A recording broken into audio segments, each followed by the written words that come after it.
Yeah, yeah. Today's that day, everybody. Happy Monday. What's going on? I always got to start off with my PE. Everybody knows me, knows I love PE. I rep PE hard, baby. What's up, everybody? I'm your host, Bill Foster of Real Talk Chronicles.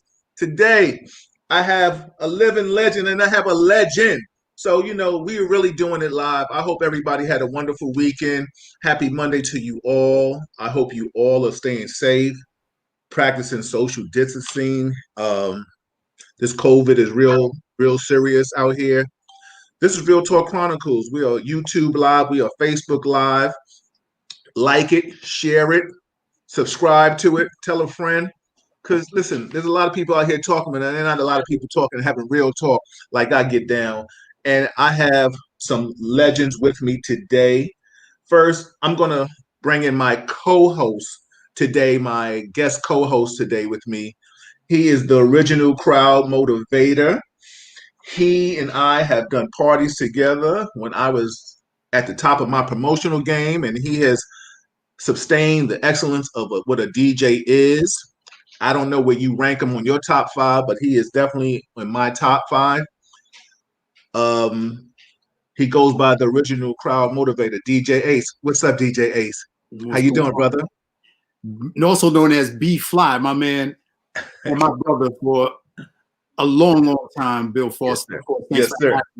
And definitely feel good about being back on the show once again. Looking forward to it. Always welcome. Now, without further ado, we have a living legend in the building. He is iconic in the fact of the things that he has done with the hip hop industry. I call him the Don Cornelius of hip hop. Ladies and gentlemen, without further ado, I'd like to introduce him because this is affection. This is what love is. Uncle Ralph McDaniels, Video Music Box. What's up, Ralph? What's up, brother? What's up, Ace? Good deal, man. Hey, how you feeling, man? Thank you for that introduction, man. Appreciate it, bro. No, listen. We have to give our brothers and sisters their flowers while they're here, and I think it's unfair when people don't do that. I think a lot of times we as people we hate on each other for reasons unbeknown to us. Even you know what I'm saying, Ralph? Like we've all been in this semi-industry. I've done this promotional world. You've done the industry. Ace has done the industry with the promotional world with me, but it intertwines with each other. Yeah. But with that being said, we run across obstacles only set by our own, which is sad. Yeah. And we're going to let you expound on that as much as you want to. The one thing, too, that I'm so happy about this is that you are more than just who you are. You have a mind and you're a very conscious person. I watch what you do on Instagram and your other things, your other shows. And I was taken back.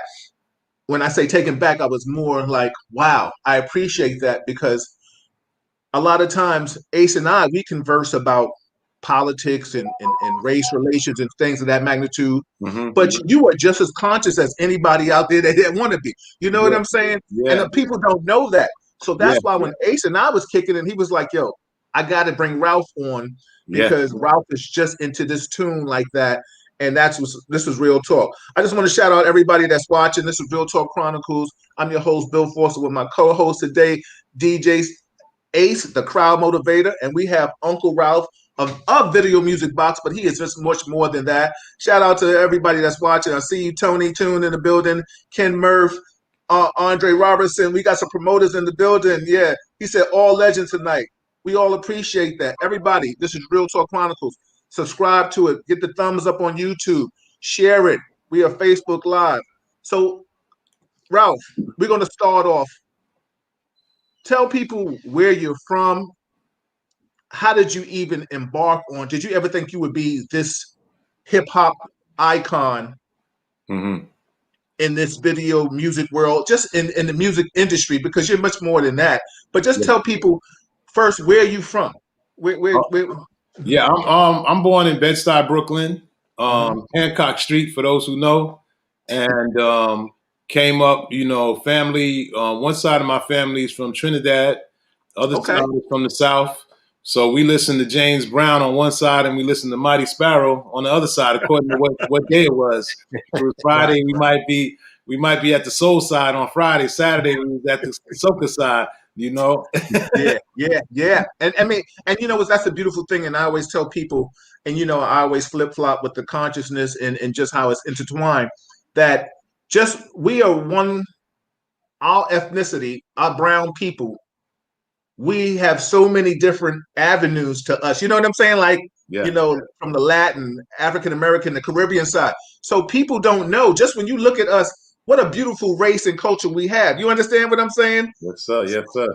So go ahead, Ralph. Continue, please. So, growing up in Brooklyn, and, that's the thing I love about Brooklyn. It's so diverse, what you talked about. You hear all different type of sounds. You smell all different type of foods when you walking down the block.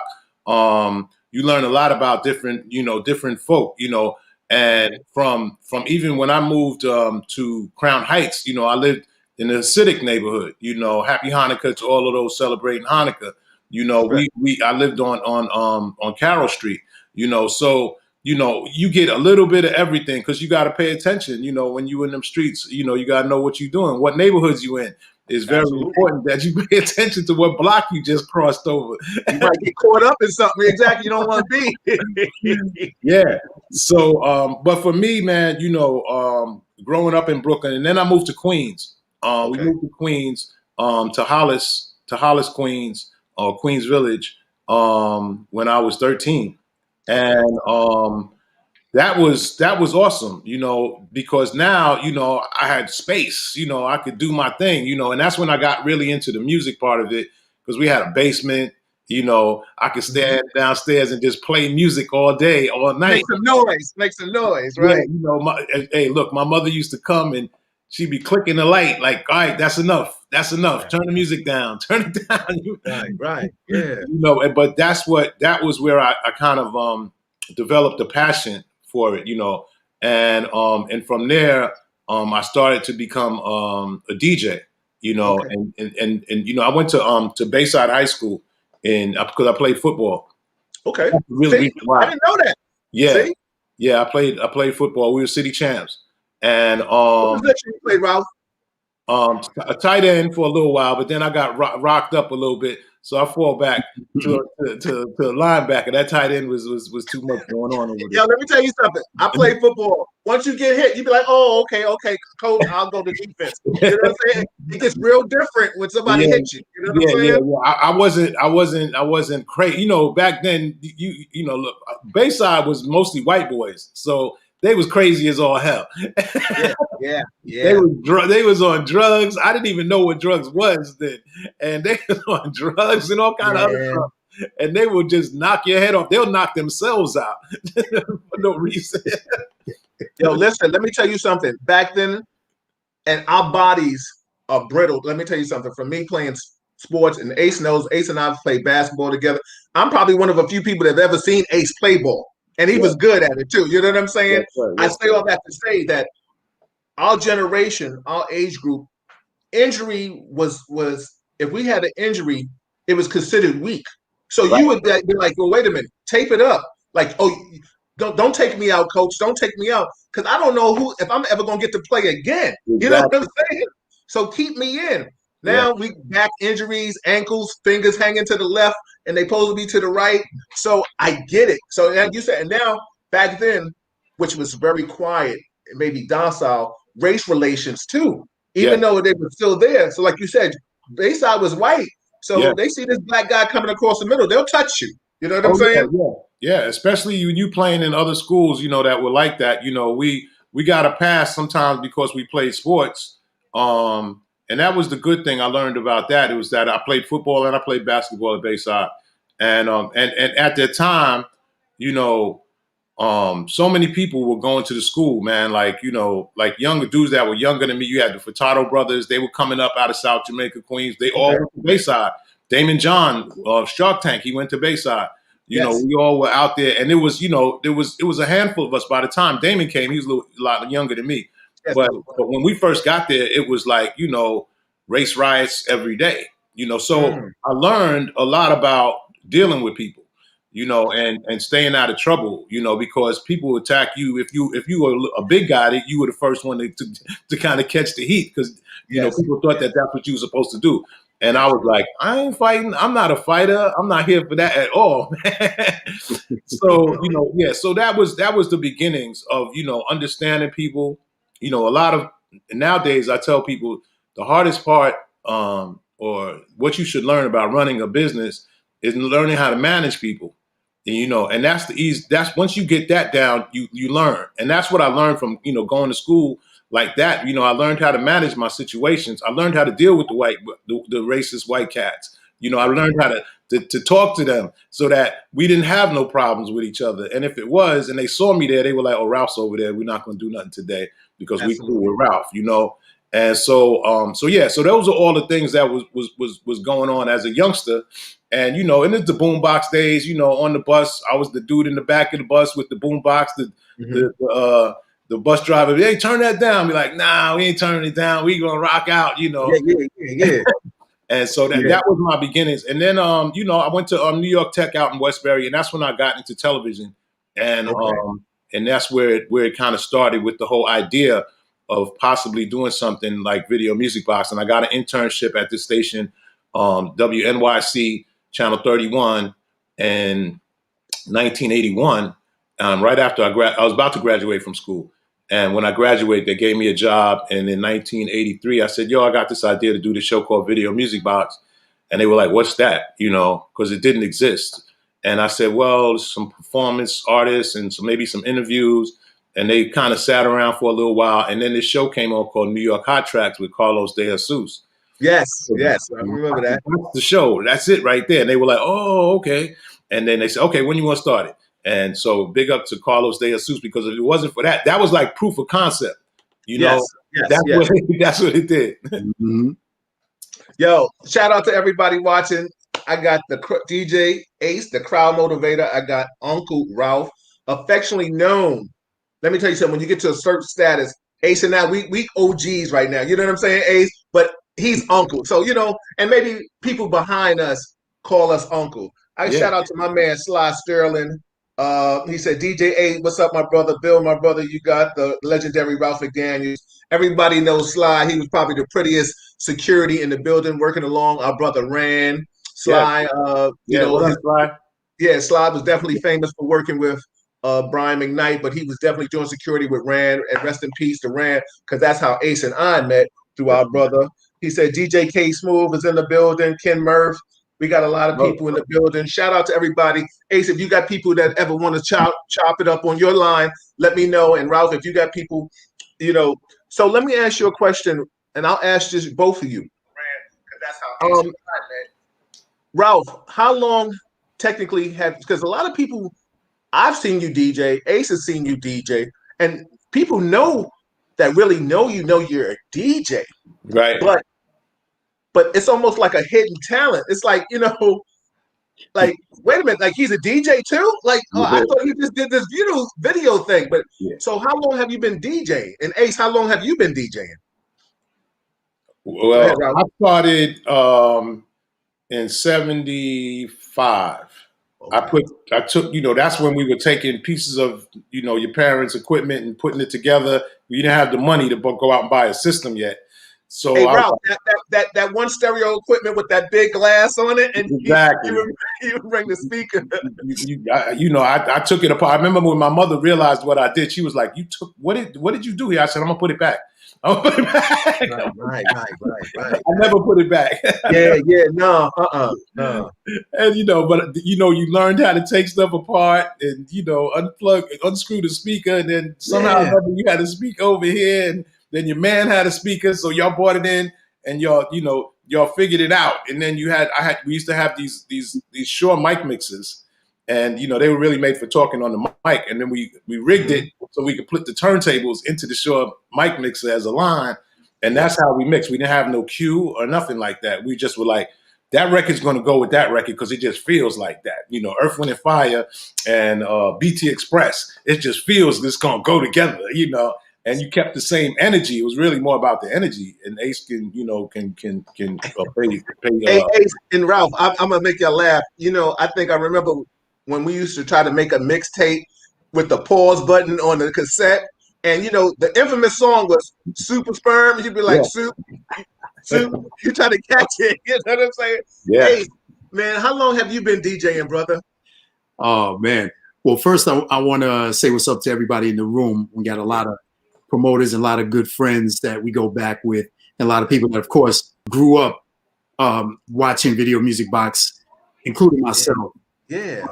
And just to piggyback on what Ralph was saying, the way he started, which basically the way all of us started. Yeah. We would take our mother's Gerard record changer that had the stem in the middle, and it was automatic. So, you know, as DJs, we don't use automatic turntables, we use manual. Right. So we had to figure out a way to keep that thing from moving because it kept moving and trying to play the record automatically. And then, but to just to speed through it, I started out the same way. You know, we got our parents Gerard turntables and used to mess up all their records and stuff and put it together. I grew up uptown in the bridge apartments uptown Manhattan, and we had a lot of kids in the building, and they had relatives that lived around your way, Bill. Yeah. They lived around 145th. Yeah. In Harlem. Right, and there was a guy named Spike. Now, there was a dude in my building who was Spike's cousin. Spike was known in your area to be nice on the set. Okay. His cousin lived in my building. So right. Bring what was called a mixer up to our building. We'd never seen a mixer before. We had no idea what that was. We were doing Phono 1, Phono 2. He brings the mixer up there, and he's like, y'all don't know how to use a mixer? And, you know, he kind of, you know, showed us how to do it. And the next thing you know, everybody's pooling their money together to try to buy an SLB1 or SL, I think it was the 210s, the SL 210s. And I remember I worked a youth corps summer job. And you know, you don't get paid for 8 weeks. Yeah. Check at the end of your 8 weeks. Yeah. They be August 31st, and they be talking about, here's your first check. You're like, yo, I'm going back to school now. Right. Exactly right. So long story short, I took my check, went down to 14th Street, and 14th Street was known for having all those electronic stores. Yes. They had the turntables and mixers in the window. Man, I used to be pressed up against that window like this every week. Like, I'm going to get these turntables and mixers. I'm going to get it. And finally, I was able to get it. I went to Kennedy High School in the Bronx. So when we were in the lunchroom, you were surrounded by all of these different DJs. And many famous DJs went to Kennedy, you know, Ron, Kid Capri, SS, myself. So a lot of DJs went there. Yeah. And, of course, you know, we would share stories and things in the lunchroom. And I just hooked up with this crew in the Battlegrounds, also close to where you were. Yeah, Harlem is Harlem, baby. Yeah, exactly. Yeah. Around 152nd, I got down with this cat named Larry D. And this dude had everything. He had all the beats, crazy system, everything. And he was just so easygoing and was willing to teach me and let me learn on his set. And long story short, that's what, you know, kind of like started it. But to me, I always say you started DJing when you were a kid, but to be a professional DJ is when you were hired for the first time by someone you didn't know. Yeah. Well, you know, I always say, Ace, and I say this to Ralph, I tell people, when people tell me about what they want to do in life and the things that they've done, I say, have you got paid for it first? And then they say, no. I said, then it's a hobby. Until you get paid for it, then it becomes a business. Exactly. You know, it's the same thing with this, real talk. I've gotten paid, you know, you get paid, you know, promotions from doing the 4-star entertainment.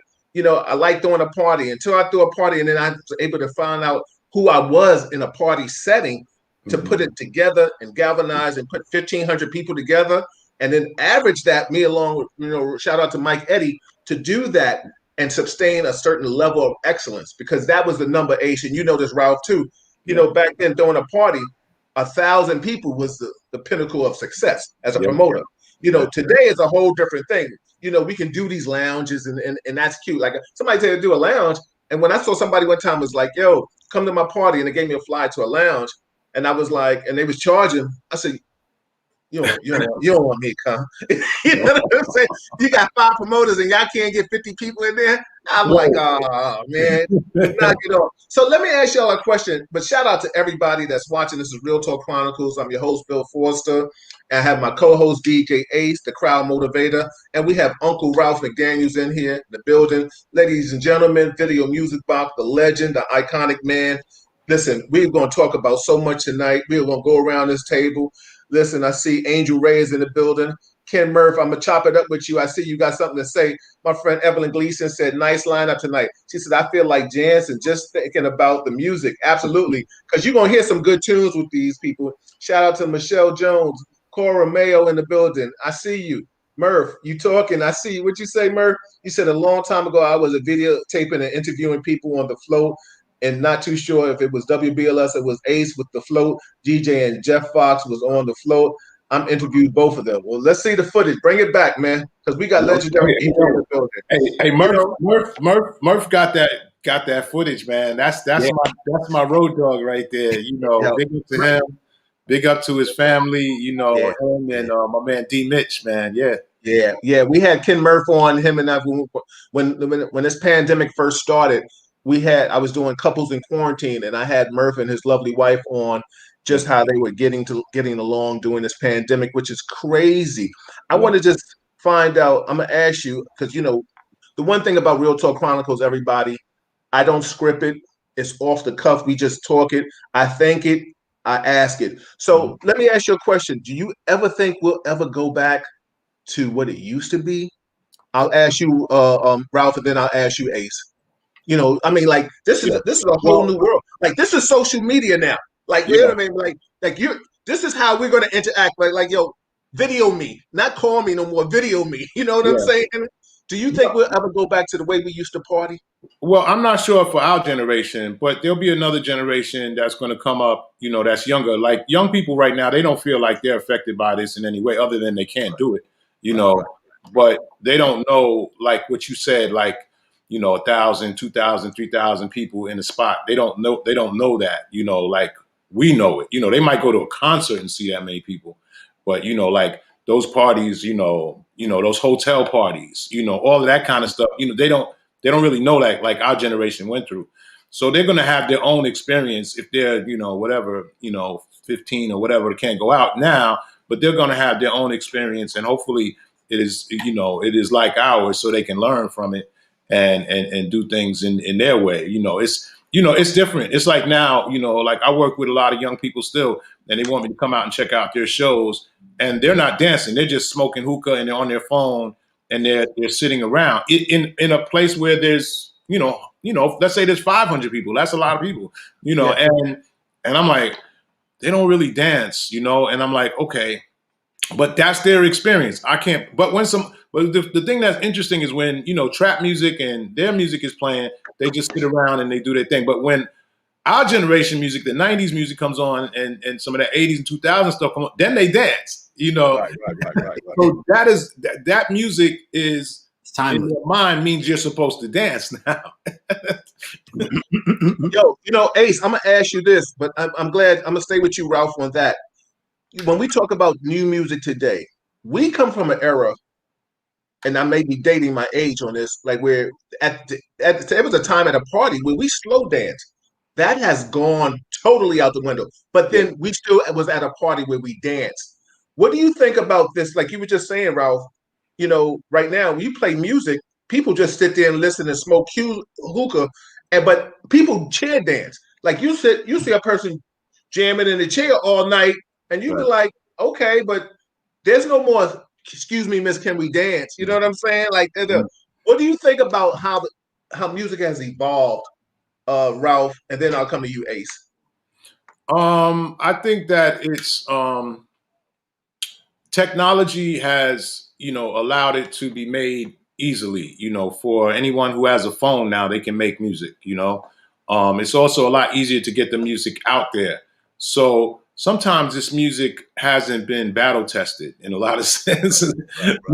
We know that, you know, if we got a record, let's say, you know, in the 80s, early 80s, you played that record for a couple of weeks. You know, if you went to, you know, if I was going out and I was listening to Reggie Wells, let's say, play a song, I heard Reggie play that for a while before it even got to the radio. You know, I heard Ace play that song for months before it even got to the radio, you know. So it's a little different now, where now all you have to have is a certain amount of likes, and the radio and other platforms, Spotify and all this other stuff, goes, oh, it's a hit, and they play it. But I don't know if that makes it a hit in a lot of cases. It just, and I see that now because I don't see a lot of artists last as long. Drake is a great artist. You know, Yes. Drake continues to put out nonstop hits. You know, we know of some that are in that category, but their list is not as long. I don't know, as I think it used to be with some, back in the 80s and 90s with hip hop art. You know, you go to a jam and there are records that were hot in the club that never even made it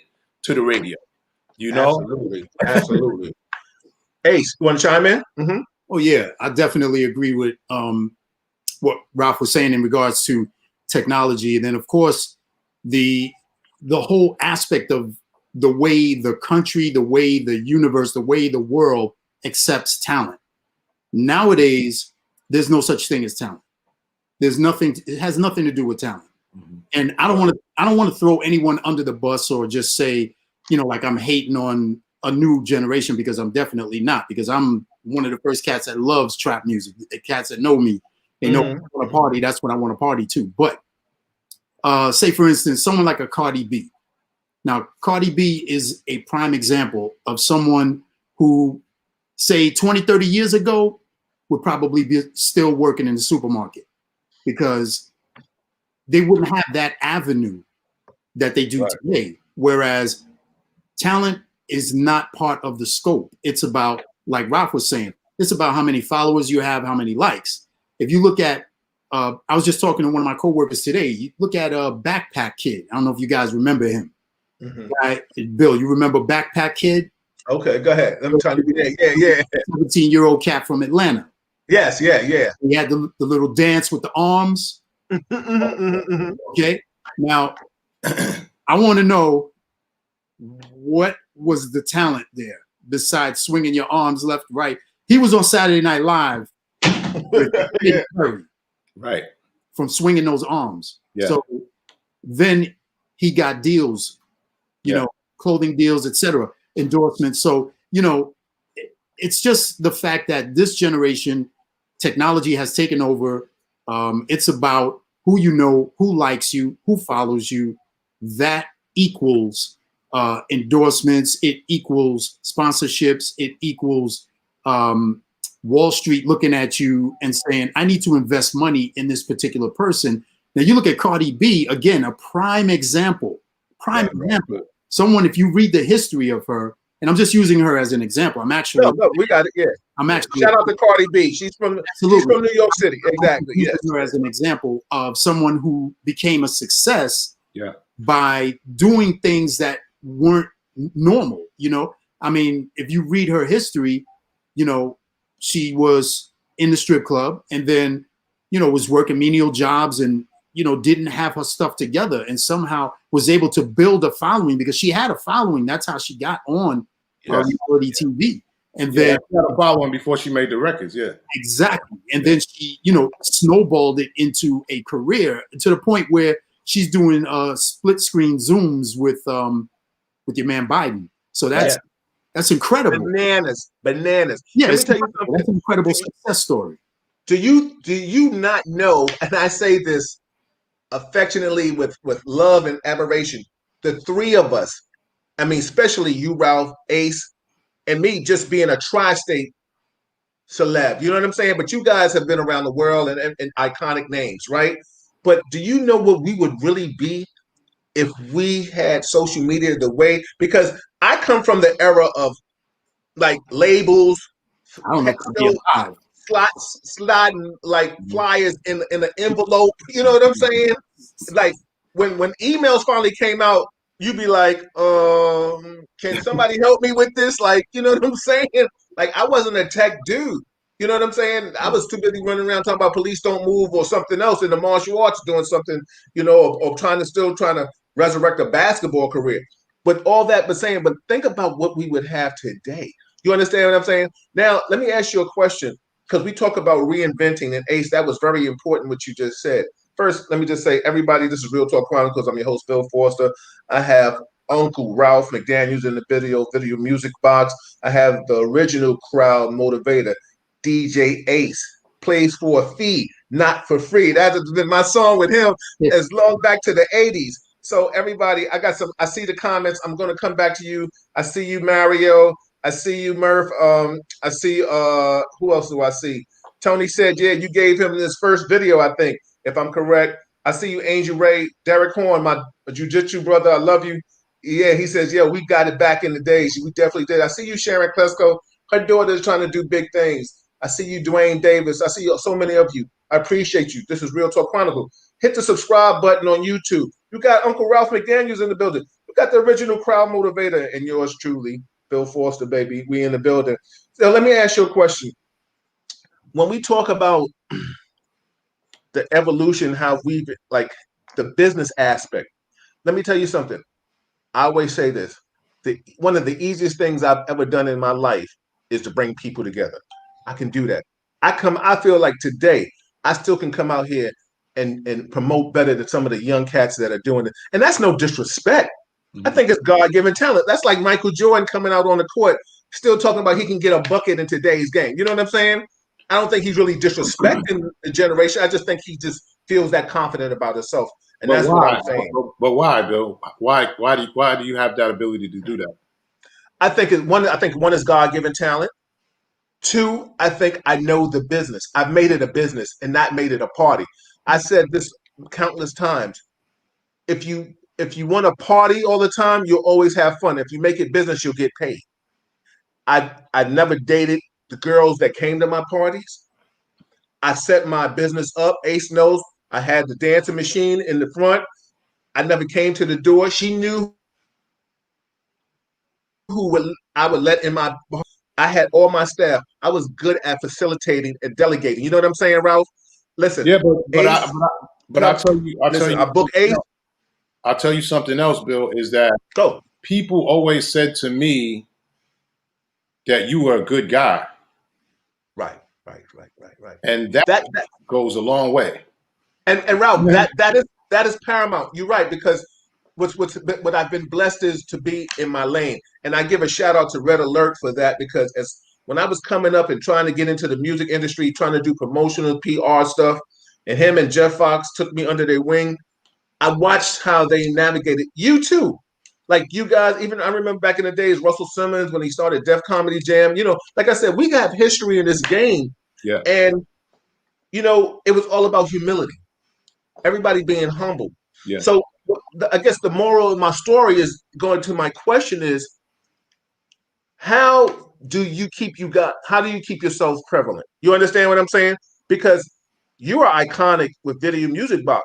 Mm-hmm. A young G may not know who you are, Mm-hmm. but it's the old people, and I no disrespect to that word old, they know who you are. But let me tell you something. You are more than just a Video Music Box creator. You understand, Ralph? Right, Mm-hmm. Ralph? People respect you in the industry. Yeah. And then Ace, I want you to piggyback on that because I've seen you flip it from being a party promoter to going on tour, not knowing where my dude was. Now you are doing this 45 thing that is bananas. You understand what I'm saying? So what I'm asking you guys, basically my question is, where's your creativity? Because my creativity is now Real Talk Chronicles. Yeah. It is the hardest thing that I've ever done to bring positivity and be enlightened and give people a platform to converse, right? So my question is the evolution of Ralph McDaniels.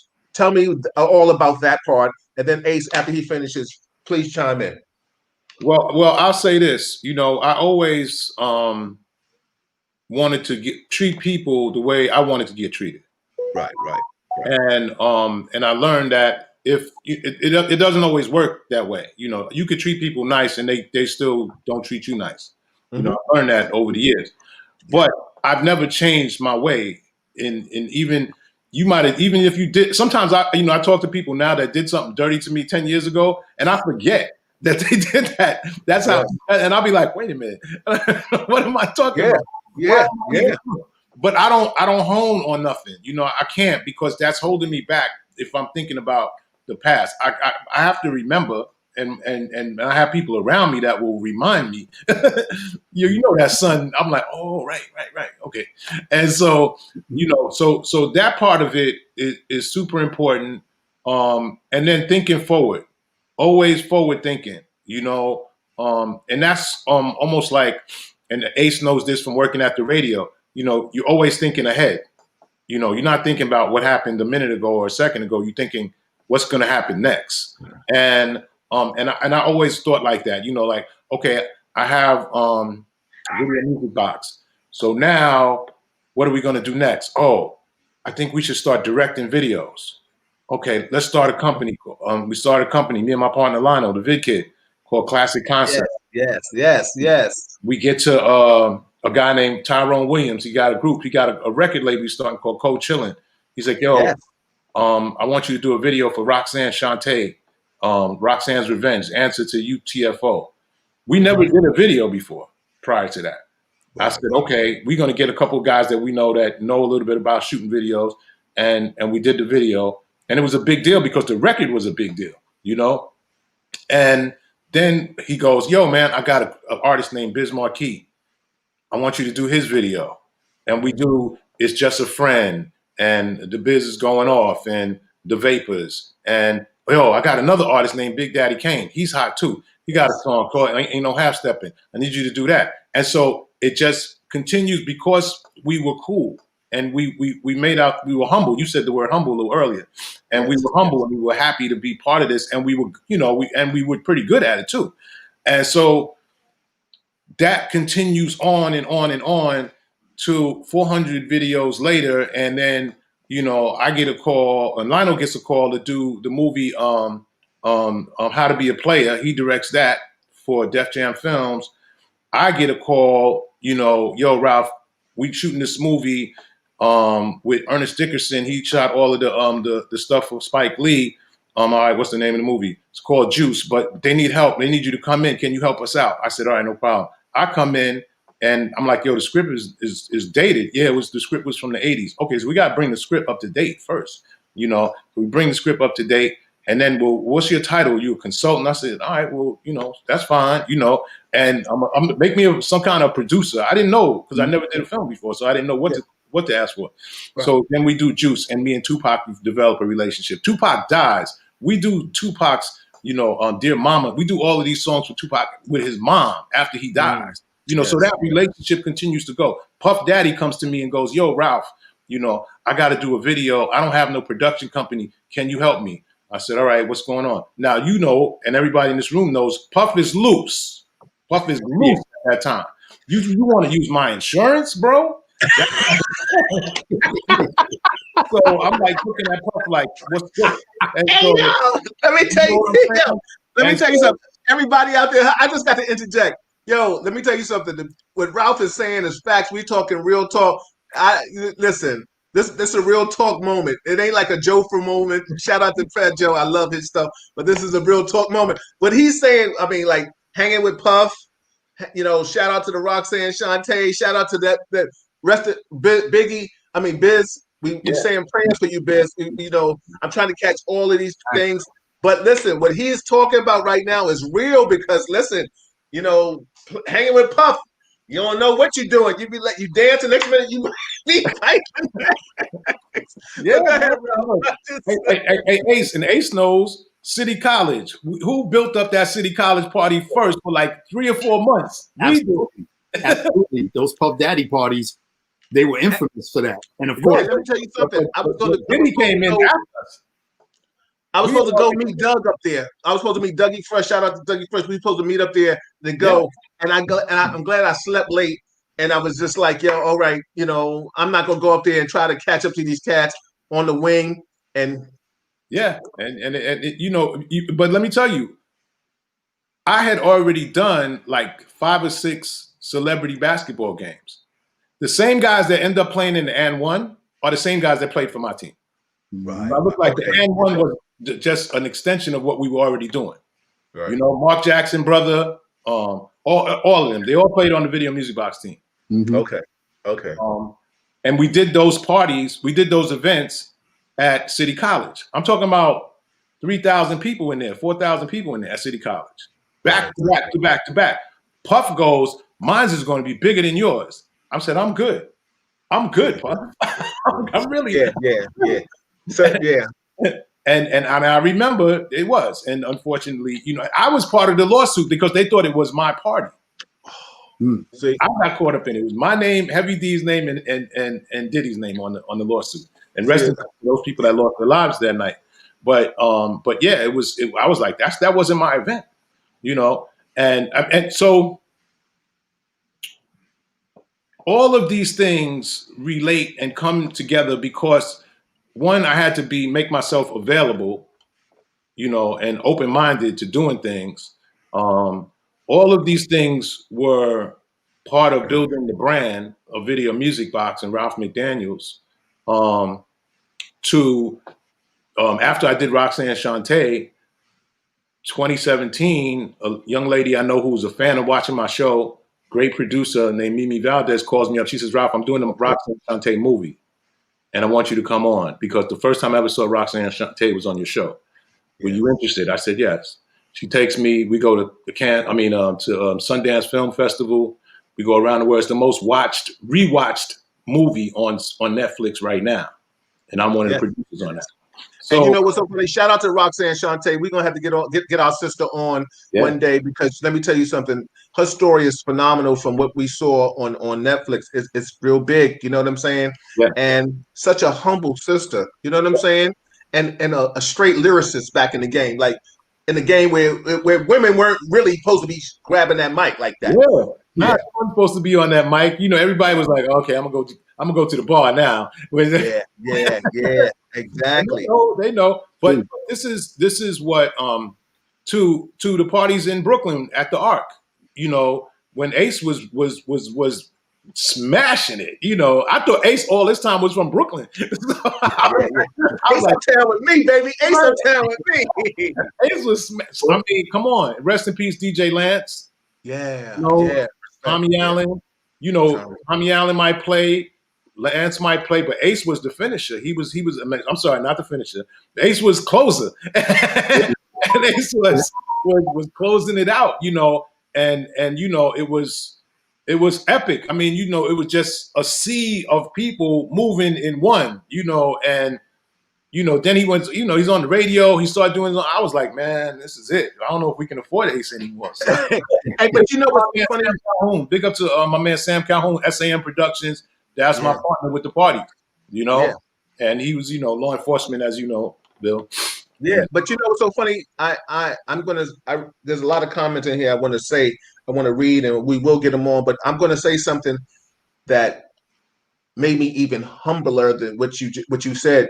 You said when you talk about me and people tell you about me, the one thing they say, he's just a nice dude, and that was some of the comments that people were chiming in here, and I think that is the biggest compliment I could ever carry with me. Because I want people to always just say, yo, he's just a nice dude. I stay in my lane. I greet everybody with a smile, a hug, and a hello. Don't hate, just want to spread some love and some positivity. If I can help somebody, that's what it is. I honestly really think my God calling is to bring people together and help people, because earlier today I was just doing that, trying to reach out and help somebody get their career together. And you know, it's hard sometimes because you have obstacles, but I think my wife is always like, yo, you know, like sometimes don't put all that burden on your pressure, because that is the task. Like if you call me, I'm going to try to help you and make it right. Like I don't want to see anybody fail because we already have obstacles in front of us. Ace, you know what's so funny? Like I said, we've done the party scene hard body together. You've probably played for almost everybody from the industry to the promoter, the tri-state promoter, and promoters around the world. You know what I'm saying? But you know, things change, and I'm going to get back to that with DJs. Do DJs kind of fade to black like promoters? because my life expectancy of fame in a promoting game may have been maybe a good 5 to 6 years at the top. I can be longevity and always do something, but as a promoter, as a DJ Ace, your 45 set game is sick. Yo, let me tell you something. I love it. Last night, I didn't know I was about to go put on a leather suit and a shoulder holster.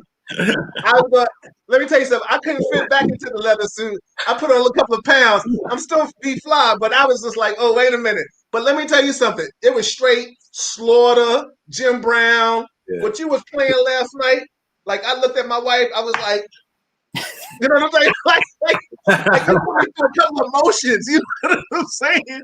Yo, tell me about your evolution and how you've evolved to keep you prevalent, please, man.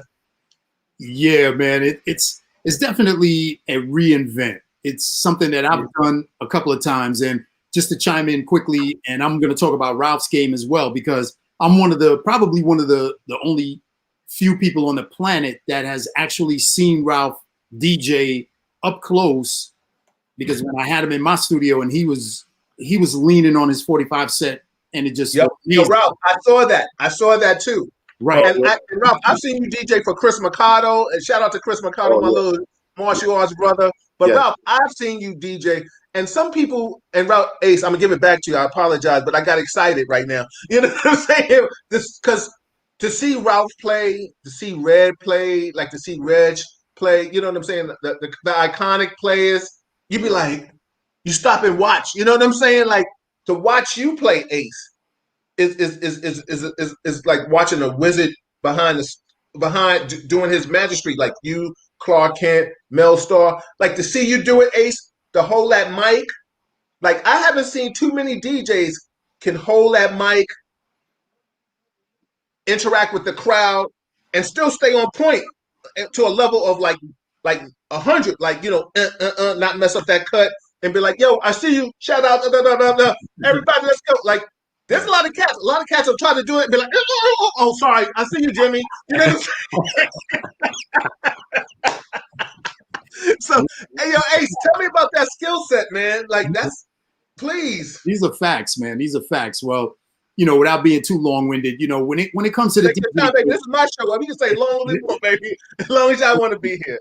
But to just circle back to the original question when you asked what can keep you relevant in this particular environment, and I said the reinvent is very important. With me, I've done several reinvents. So I've done 4 stints of radio. Those of you that know my history. And shout out to Tony Toon, because he was very instrumental in assisting me in doing college radio. And there I met Big Cap at that time. Rest in peace. Rest in peace, Big Cap. Yeah. And then that graduated into doing a lot of clubs and a lot of parties, and then being recognized by Kiss FM and doing live broadcasts with them. And then that morphed into my own show, working with Wendy Williams, working with J. Mixon Dixon, working with Daryl James, working closely with Vinnie Brown, and then going back and starting to travel the world. That's when, at that time, I was able to travel out of the country, and there was no social media. So there's no way that someone in, say, Paris, France, or in Mexico, the Caribbean, how would they see you unless they've heard about you, been here, or something like that? You didn't have an album deal. You didn't have a mixtape that was circling the world.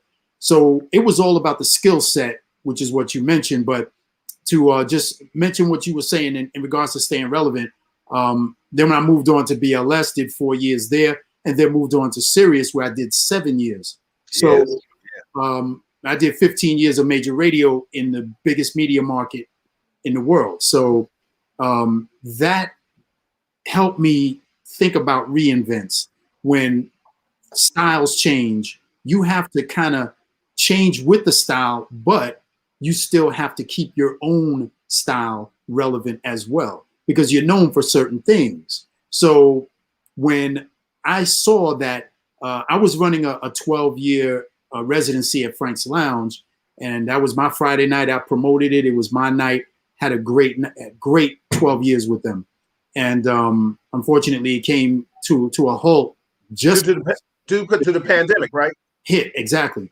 And I would say about 4 years ago, some friends that I know that are in the 45 game, they're collectors, and they would always go to these conventions. And I never thought that I would get into it because it's an expensive habit, as you know, Ralph will tell you. It's a super expensive habit. It's like having a Coke habit back in the 80s. I mean, because next time you play Pusher Man for me, then, baby. Because you become addicted to this phenomenon that is now called vinyl and wax, because the hipsters and people in Greenpoint, in Dumbo, in all of those areas, they're actually buying vinyl, going to their house and having vinyl parties. Because I was doing some touring of the different record shops and doing different sets in their shops, and I ran into a guy who was just buying records, and I just asked him, because he wasn't a DJ, I said, why do you buy vinyl? I mean, you can get your music on MP3, you can go to Spotify, you can go to any of these, you know, cash services and buy your music. And he said, man, this is the way we listen to music. We listen to it organically. And I was taken aback. I said, okay. He kind of let me know that, listen, I understand what's happening in 2020 and 2021 coming up, but I listen to music organically. I want to hear the essence, the warmness of the vinyl. And so getting back to your question, a few years ago, I decided to just, you know, dip my foot into this pool and see if there's something there for me. Because first of all of us as DJs, we've been trained to use technology. And of course, we're using Serato, we're using all the latest software, and I do as well, especially when I'm doing parties. However, when you are dealing with actual turntables and actual vinyl, you're talking about taking it back 20, 25 years now. So now you're talking about you're erasing a lot of cats that were not around at that time. So they may have never seen, they probably don't even have a record collection. They don't have turntables. So you don't have that skill set to do that type of mixing. And you have to have a heavy skill set to be on turntables all the time, because there's no cue points. There's no way to fix a mistake. Once a mistake happens, it's happening. That's it. There's nothing you could do about it. So you have to figure out a way to keep your skill set up and to remain relevant. And when you're a DJ, it's like being an electrician. It's like being a barber. A barber can cut your hair, depending on how much you trust him and how steady his hand is. A barber can cut till he's 75 years old, because that's a skill. You know, being an electrician, being a plumber, those are skills that you can't just go to your boy and say, yo, can you help me out with my sink? No, I think we need a plumber, okay? We need to bring in an expert. That's something that you don't lose. A mechanic, somebody that can fix cars very well and aggressively. You're never going to lose that skill set. That's something you're always going to have. So this is a means of, you know, supplementing your income, and also you will also remain relevant over different time spans, over different eras, over different generations. If you have the skill set that like Ralph learned, and the DJs from that era, they have learned the skill set, and they know the skill set from 2020. They know how to work controllers and software, etc. I want you to hold that thought, because this is a question. I want to read some comments, but I want you both to, in case I'm getting old, help me with this. If the question is that I'm going to ask you is, do DJs get aged out? So stay with me on that. I'm going to read some comments and questions and things of that magnitude. Everybody, this is Real Talk Chronicles. I'm your host, Bill Forster, with my co-host for the evening, the crowd motivator, DJ Ace. We got the iconic legend in the building, Uncle Ralph McDaniels. This is a beautiful evening for me. I get to see my dudes. I get to chop it up. I know they look healthy. They look happy. I hope they are. We're going to talk about so much more. This is just the first swing of the hour. We're just talking about Ralph's career and Ace's career, because they deserve their flowers while they're here. I appreciate you for both of y'all coming out on a Monday night, hanging with your boy. But listen, this is one thing I just want to read out. My man Attica, he said, Ralph McDaniels is an icon. He gave me a shot when I started my video show. He was my first interview, and he set the tone moving forward. Video Music Box Classic Concepts, directed iconic music videos, clothing store, the Video Mix Party. Man, iconic. Exactly. That was, yo, shout out to Attica. He has a book out right now. He is doing his thing. Thank you, Attica. Shout out to Michelle Jones. She said, Bill, you was always business minded. I appreciate that. DJ Mario's in the building. He says, yes, he did. It inspired me to pick up my first video camera. That's what's up. Yeah. Tony Toon said, yeah, 4-star. Linda the Dancing Machine. Yeah, that's what's us. Cora, she said, the best way to think about ahead is yes. You know, we did our business. DJ Mario said, Bismarcky wearing that wig, playing the piano. Hilarious memories of watching the video with my little sister.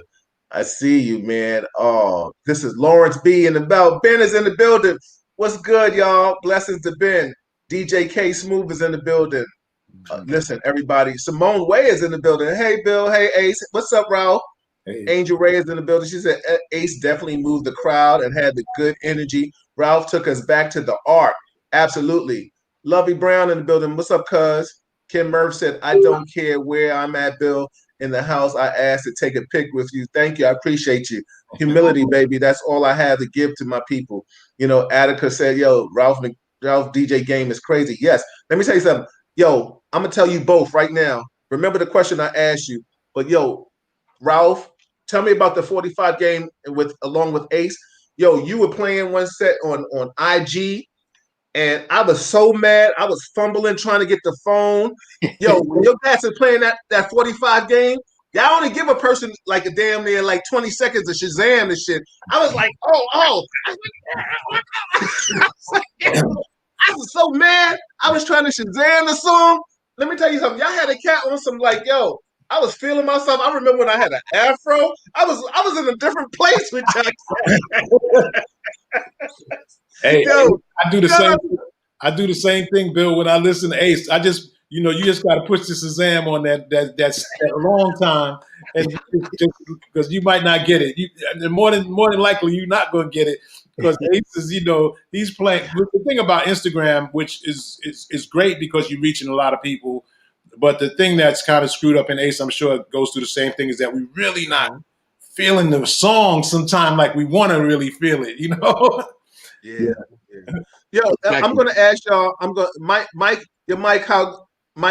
don't want to destroy his name. Mike is in the building. He said he's here, fellas. Shout out to Mike is in the building. Mike is an iconic dude too. I think that's your partner, Ralph. Let me ask you a question. Tell me what it is like. Don't forget, Ace. Help me out. Don't forget that question that I asked. But tell me what it's like to play 45 in lieu of what it is today. Ace, you elaborated on it. I'm gonna start with you, Ace, and then I'm gonna bring it to Ralph. But is 45 equivalent to like carry like a person, you know, can switch up to guns now, but he can always go back to that that Saturday night special? Like it seems like 45s are in a different set. Like certain DJs can't play with that 45 game. I mean, is that real talk or is that a different game? Elaborate. No, you're a 100% spot on. Okay. Because again, first of all, like I said, it's an expensive habit. Right. Very expensive. I know I get a lot of my product from overseas. I get a lot of stuff from Japan, a lot of stuff from the UK, because there aren't many pressing plants in America. So if you're a digger, I mean, I go out of state and I go on digs, and I go to different record shops and try to rape their stock for whatever's left, because some of the icons in the 45 games, such as Diamond D, Large Professor, Bismarcky, of course, with his collection is incredible. Anyone that's played for Mobile Mondays, my man Operator M's who runs that, the list is just incredible. Natasha Diggs, thing constantly on yeah, exactly. And I'd be remiss by missing any of the top guys. Mm-hmm. But there's so many that are playing 45s around the world. Mm-hmm. There are organizations especially in Europe, in Australia, Spain. I get email, I get instant messages from people from all over the world that check the show, and I check them as well. They're all different types of crews. Shout out to the 45 Bandits, which I'm part of. There's also 45 Sessions. They do their thing. There are different crews in the UK that the Wax Nerds are one of them that cover Belgium, Scotland, Ireland. It's just amazing. And then you have guys like DJ Coco, DJ Scratch.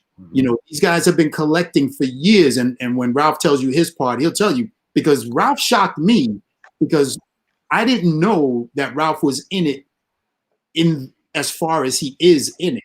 And he's been collecting for years. I've been collecting since I was a teenager. And, you know, but 45s, I really sped my game up expeditiously.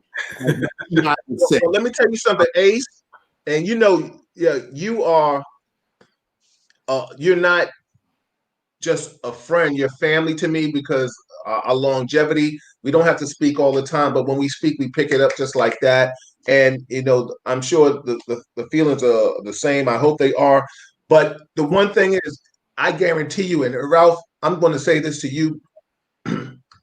Anytime you play in that 45 game, I'm sharing it, B, because the bottom line is, it is sick and iconic to me. Ralph, even I heard you were doing your Saturday mixes on, like, I was like, yo, I forgot what you called it, but I was like, oh, I'm like, yeah, like, wait a minute now, wait a minute, don't give me room. You know what I'm saying? So I'm saying all that to say, from me to you guys, anytime I know that you're doing something, I will share it, because the bottom line is, it is classical. It is iconic to see you guys work and do something to enjoy. I'm just going to shout them out. Red Alert for a minute. We had this long, extensive conversation one time where how you can get pigeonholed into being he got pigeonholed into being I guess a hip hop DJ. But I heard Red play classics, and I never seen him so happier to play music. The same thing, like, you know, Ace, a lot of people don't know that you can play house music. You can take it around the world. Ralph, like the same thing with you. Tell me about being pigeonholed. Ralph, first, let me just elaborate for me, please, on how you feel about playing 45s. And then, Ace, help me remember this question. Let me know what it is to feel like, you know, not to be pigeonholed and being aged out as a DJ, because, you know, everybody, this is Real Talk Chronicles. I got so many questions for these cats. I'm your host, Bill Forster. I got the crowd motivator with me, DJ Ace. I got Uncle Ralph in the building. Subscribe to it. We on YouTube. We on Facebook Live. We're going to be wherever you want. This is our iconic moment in history. Thank you both for being with me. You're always welcome back. Next week, I forgot to tell you, I got the iconic legend. I got Melba Moore in the building with Allison Williams, the first lady of Def Jam, my sister. We're going to chop it up with Melba, because we're going to talk about the industry, but we're going to talk about Black Lives Matter, just like I'm going to talk about with Ralph. We're going to talk about things that are happening in the world today. Because listen, I want to know what Ralph got to say. Ralph is from that era too, where he fight the power. Ace fight the power. You know what I'm saying? We're going to talk about that in the second hour of this thing. But fellas, just give me some, Ralph. Give me some 45. Tell me what it feels like when you get on them 45s, brother. Hey, look, I had 45s like around the house, you know, and this is where, you know, I wasn't playing the 45. The reason why I even bought 45s back in the days is because I probably couldn't afford the album or the 12-inch version of it, you know? So I was like, I could afford the 45 version of it as a kid. And so now time goes on and I see DJ Ace playing music and I'm like, oh man, I forgot. I didn't even know that was on 45. That's the first thing that goes in my mind. I didn't know that was on 45. I didn't know that was on 45. So I'm like, I go back a second week, Ace is going hard body, you know? And I'm like this, like, I'm going to go to the store and see what's going on. And I remember now, Bill, I remember one day I was in A1 and Ralph just appeared like a ghost. He just appeared. I was like, yo, what you doing here? Blah, blah, blah. We just chopped it up. And Ralph was like, yo, I'm here to get my product. And so, yo, Bill. But when A said, yo, I want to have you on my show, I was like, no, I'm not that serious. Like, whoa, Don't let him tell you that. wait a minute, bro. And let me Don't tell you let him tell something. you that. You came on that night. I saw that show. Let me tell you something. And you know, shout out to the Ghost Watchers, because a lot of times, you know, I shout out to the people that are in the group actually, but shout out to the Ghost Watchers, because we still see the numbers when you leave. You know what I'm saying? When it's all said and done, we see the iconic numbers that you were watching. Thank you for watching. You don't have to come in. I'm not going to ask you a question. It's all right. Ace ain't going to ask you a question. Ralph ain't going to ask you a question. But you know what's so funny? People outside understand it takes a lot to expose yourself and put yourself in front of people around the world. I got 5,000 Facebook friends, not even talking about Instagram and things of that magnitude. People that are watching. Ace has more. Ralph has more. Let me tell you something. We still have to prepare us to come to you. You know what I'm saying? Because this is our name and this is our product. The names on these tables are branded. You know what I'm saying? DJ Ace, the crowd motivator. Ralph McDaniels is branded. Even me on the tri-state lyric area. We are branded. We've given you something, and we want to still give you the best of us. So support. That's all we ask. Like it, share it, do something with it. Just don't talk about us. And if you're gonna talk about us, have enough balls to say it in our face.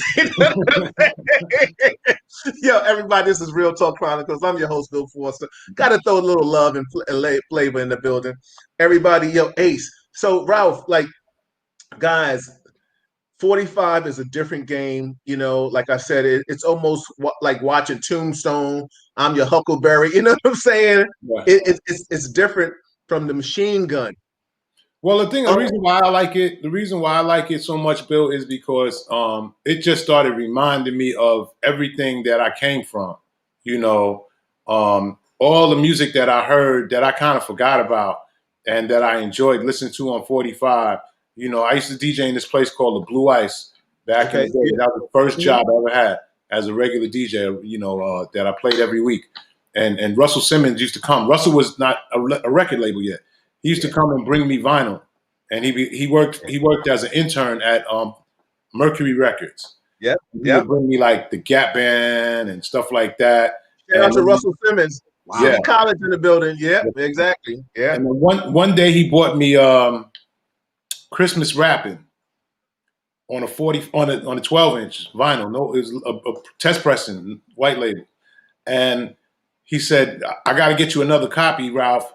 Because my brother DJ Run scratched the other copy, so I can only give you one right now. Yeah. So I said, okay, no problem. Now DJ Run, quite obviously, is Run DMC. Later on, becomes Run DMC. This is before Run DMC. This is when Run was the DJ for Curtis Blow, and Russell goes, you know, later on down the line and goes, "Yo, Ralph, you know, come with me to a record label." Now this is Russell in the late 70s. You know, he's not Russell Simmons, the mogul. He's crazy Russell Simmons in the street doing promotion. He's a promoter. That's what he's really doing. And Ralph, you remember Russell used to promote the Hotel Diplomat. Exactly. Yeah. So, we go to a record company. I don't know why he wanted me to go. I can't really figure out why. But I go there, and people loved Russell at this record company. So my interpretation of the record company was everybody was going to be dressed like the Whispers. You know, they were going to look like the Whispers when I got there. And Russell, and they did. Everybody had, you know, afros and, you know, and some fly stuff, and they looked like the Whispers, especially the black people. And Russell comes in with his hat to the back. I'm like, we're not going to get no respect. And I realized that it didn't matter who he was. He had something to offer them, and he had hip hop to offer them.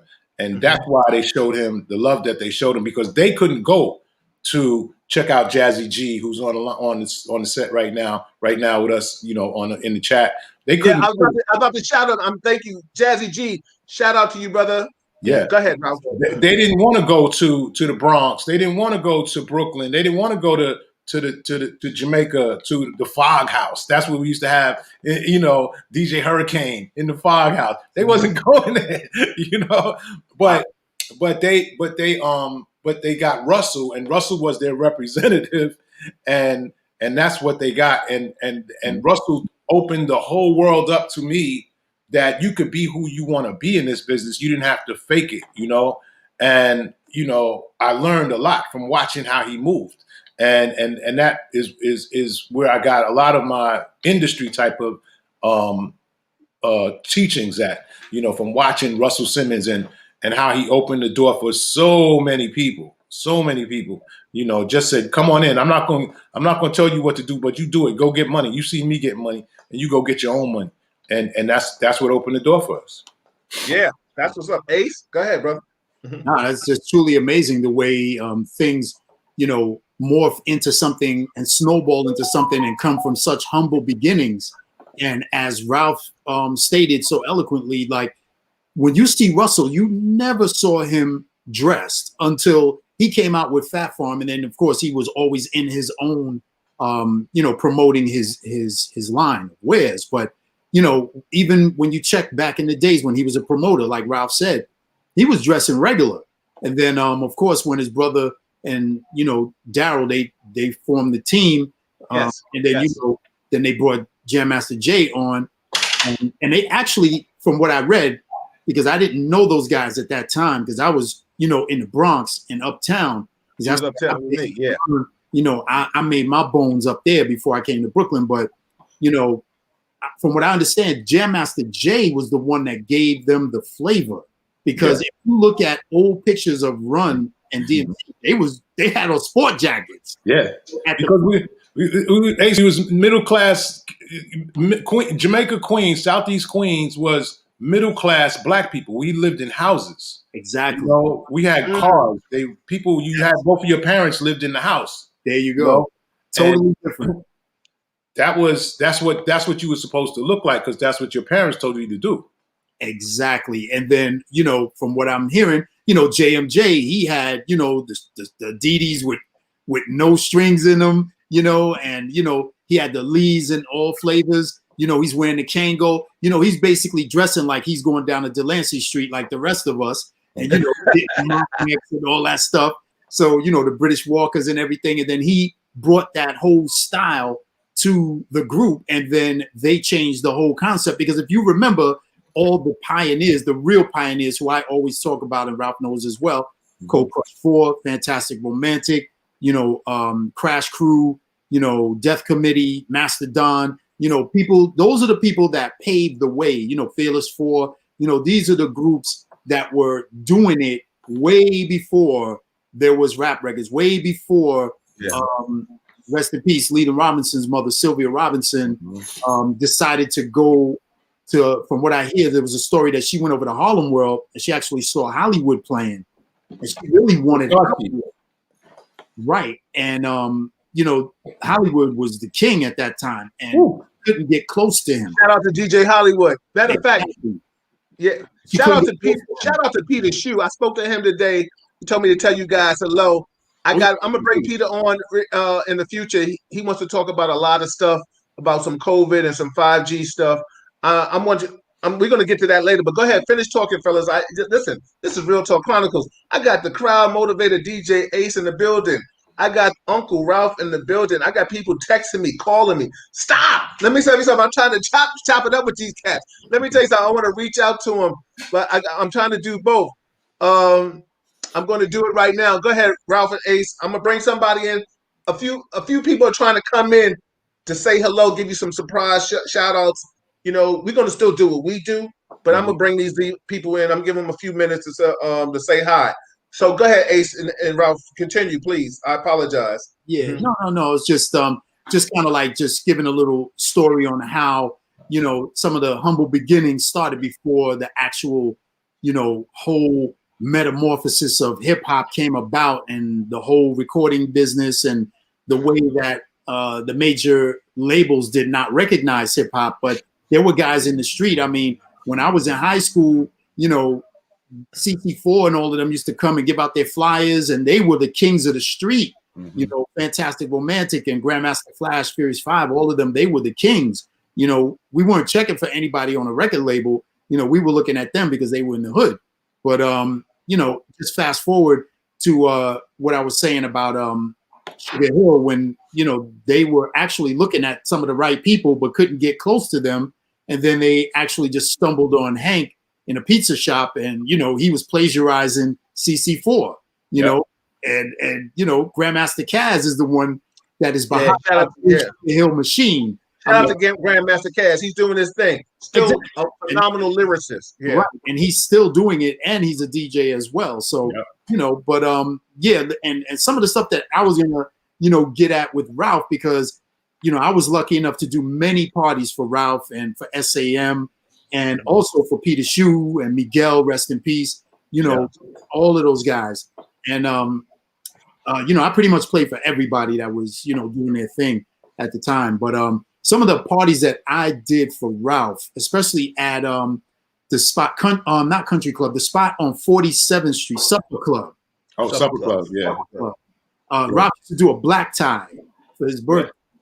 Oh, I mean, you want to talk about, see, this is the thing that, like my sons, they'll never know what we experienced growing up. I mean, the masses, and like Ralph was explaining, I mean, I was doing parties. I mean, when I used to do Metropolis, we did 1,500 on a Wednesday. Remember Metropolis? That was sick. Exactly. I mean, shout out to Joe Jackson. We did, shout out to Joe Jackson. Exactly. I remember when Joe started his business in hula hands. Exactly. And, we were doing heavy numbers in the middle of the week, and, people weren't checking their phones and they weren't smoking hookah. They was going there to try to rub up on the girls and get their dance on and try to impress people that with their clothes, with their swag, and that's what it was. It was just a whole different era, the way, we all moved at that time. But, even at Ralph's parties, Ralph used to do heavy numbers with SAM. And I was lucky enough to get a lot of those parties. And especially at the Supper Club, the black tie events and stuff like that. It was just outrageous. And, Ralph mentioned the Ark. I remember doing the Ark with Ralph and the Fugees, a young Fugees, when Hard Hitting Harry was with them. Yeah. This was when the Fugees were just coming out, and, people were like amazed by them. Like, wow, these dudes are amazing. I think they're going somewhere. Yeah. So, the history is incredible. And when you talk about the paths that Video Music Box has created for everyone. Hold on. I got a surprise. I'm gonna bring him in for a few minutes so you guys can say hello. I had another person that was trying to call in. I had the legendary DJ Reggie Wells who was trying to chime in real quick. I had to, but now I have another person that was been in this industry with us for a minute. He wants to just come in and say hi. Oh, we got so much going on in YouTube, man. Hold on. Listen, I see you, Tony. Come in, everybody. Listen, we're gonna call him Tony Tune for tonight. Everybody, shout out to Tony Tune in the building, baby. What's going on, Tony?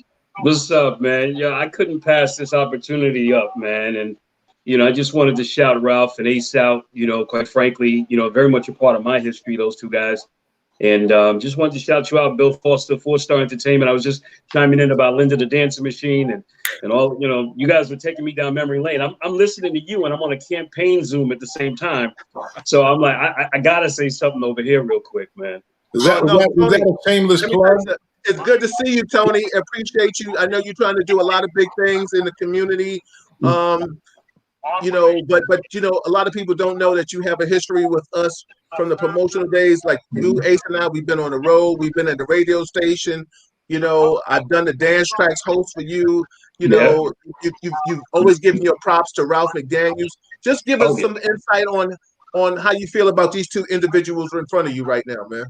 Well, I'll start with Ralph because I can go on for days about Ace. We were partners in crime, man. That's just what it is. Ralph, actually, I owe Ralph the whole gratitude of a lot of stuff, man. Ralph actually gave me my first set of videos when I came to him, and I don't think he remembered. Ralph and I were both at Club 88 in Jersey one year, and Ralph was leaving, and he's like, Tone, I got my camera crew inside, and why don't you go do some shout outs? I'm like, okay, I could do that on the radio because we had 91.5, but I never really did it on TV. So I took the challenge. And before I knew it, I was getting stopped on the street, a lot of times saying, there's that guy from Video Music Box. I'm like, what the hell are they talking about? That's Ralph's show. And what happened was Ralph had ran the show a couple of times, and the magnitude and the power of Video Music Box had people believing that I was actually co-hosting for him. And that was what gave me the hindsight to say, okay, I'm not going to do what Ralph is doing because that's his lane. But what I'm going to do is I went back to Ralph and I said, Ralph, I want to do this with the older crew, the older folks and what have you in the nightclubs. And he says, all right. And Ralph brought me up to WNYC, sat me down. He ran off about 14, 15 videos for me. That was the first set of videos I ever got.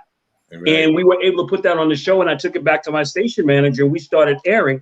So whenever Video Music Box was about to come on or we were coming on before it, we would always announce, stay tuned for Video Music Box, because that's how we felt about it. And Ralph was in my credits as the executive consultant to the show as well. And whatnot. So I owe a lot to you, dude, because we ain't had no videos, bro. Well, and shout out to Tony Toon back then, because, I mean, we go way back, but when he started that, he even gave me a chance to even do some commentary and some interviews on that. So respect. I mean, you and Ace and I, we've gone a long way. Give me some love on Ace, man, because let me tell you something. We've been in them studios together. We've been at the station together. We've been in those clubs together. So just give me some insight on Ace, man. Well, a lot of people don't really know Ace has a strong financial background, and he and I worked at Crossline Credit Corp together. And that's how we linked up. And when my desk was, I think my desk was behind him or next to him, whatever it was.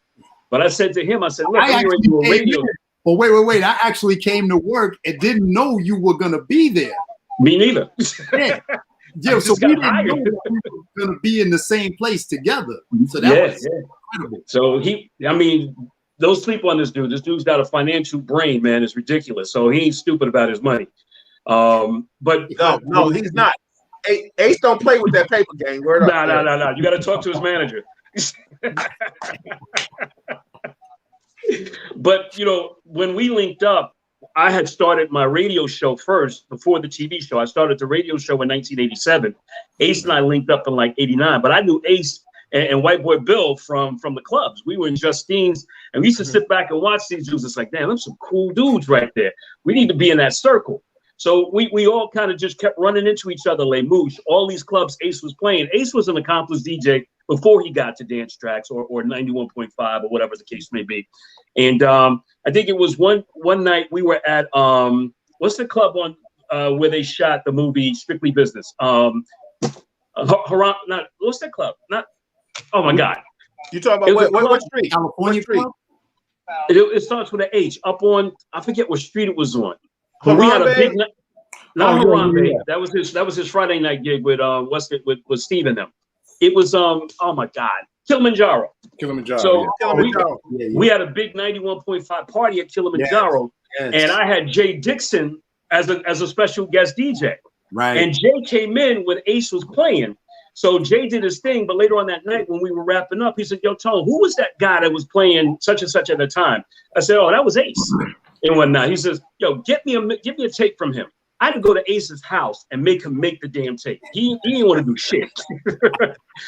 I stood there, I waited for him to make that tape. I took it up to Kiss FM. I said, "Here you go." And Jay, next thing I know, 2 weeks later, Ace was working for Kiss FM and whatnot. And that was what it is. That's the kind of love that was there and what have you. Although he ain't take me with him for the ride. I get it. He had to do his thing, man. Listen. The bottom line is, long as we all say hello and we still here, everybody. Yeah. This is Real Talk Chronicles. This is iconic. This is a heartfelt moment tonight because we have brothers that have been with each other for years. Yeah. You know what I'm saying? We have the original crowd motivated DJ Ace. We have Uncle Ralph McDaniels in the who's building. In the African American Museum. Come on, stop. Exactly. Yes. And then we have Tony Herbert in the building, but back when we was all hanging, he was Tony Toon, the MC. He was a crowd, he was a hype man. Listen, go ahead. I was Ace and hype man. That's what we did. I don't want to interject because Tony was on the road, but first off, these two guys right here. Now Tony, and I mentioned this earlier, Tony was instrumental in my career, and he probably doesn't know the gratitude that I have for him. And because me and Tone we were like freaking You know, Oh yeah, we drove to Atlanta. We had like 7 cars. We drove down to Atlanta and hung out. Oh yeah, I remember that. Oh, my God. DC, we went down to DC. Remember we went down to my house in DC? Yeah, on the road. But you know, to make a long story short, you know, he was extremely instrumental in my career, and then he also, one thing that people don't realize is that his mind, his ability to have the ingenuity to come up with ideas, because that to me was amazing, you know, because he's a self-starter, and then to morph himself into what he's doing today is really an accomplishment. And you know, I always wanted to praise him for that, man. And in case he didn't know it, you know, I always wanted him to know that I've always given him the props that he deserved, and give him the flowers now that he deserves while he's here.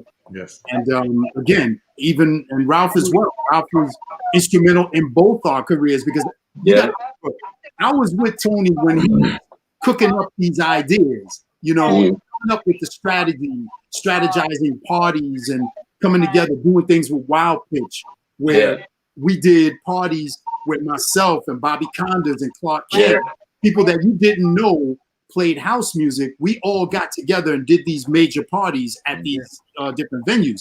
So long story short, as I was saying, I just muted you, Tony, because I got feedback. That's good. Go ahead, finish, Ace. Go ahead, continue. Yeah. So you know, and like I said, this is a point in time where you know, all 4 of us may not get back together on the same platform, you know, like we are right now. So I definitely wanted to give the flowers to Tony and also to Ralph, because Ralph, you know, it's like 6 degrees of separation. You know, Ralph was instrumental in assisting Tony in getting his platform off the ground. I remember when Tony used to talk to me about, yo, I got to get with Ralph, man. Ralph hooked us up with this and Ralph hooked us up with that. And I would be in the studio with Tony when we editing, you know, I had a segment as well with dance tracks. So, and then there were times where Ralph allowed me to do things with Video Music Box. And, you know, Tony was instrumental in launching other careers as well. Yeah. Well, Ace, you know what's so funny? I mean, I know the evolution of all of us, you know, sometimes we speak, sometimes we don't, sometimes we fall out, sometimes we keep in touch with each other. But the bottom line is we're still here. Let me tell you something. It's COVID. This shit is crazy right now. You know, people like Ralph, Red Alert, Reggie Wells, you know, we got to salute you. DJ Hollywood, too, my dude. He just had a birthday. Shout out to DJ Hollywood. Love you, man. You know, we got to give you guys your flowers. I mean, even Eddie Chiba and all these iconic people, you know, we need to do that. I mean, you have 4 people here, and I'm gonna take a back seat on it, because, you know, Ace, you know, I put the people in there, you rocked them. Ralph, you did your thing. Let me tell you something, you still do your thing. Tony, you grabbed that mic and you just kept people, and I've seen people mimic you. You understand what I'm trying to say? No, and I mean, real talk, and it's all right. Listen, I tell people everybody can have a bodega. Don't get mad at me because I put my name on it. You know what I'm saying? So you know, but what I think a lot of times is that people don't just pay homage. And I think Ralph going back to what you said earlier about when people mention my name, they talk about a nice guy, and that's what's all love.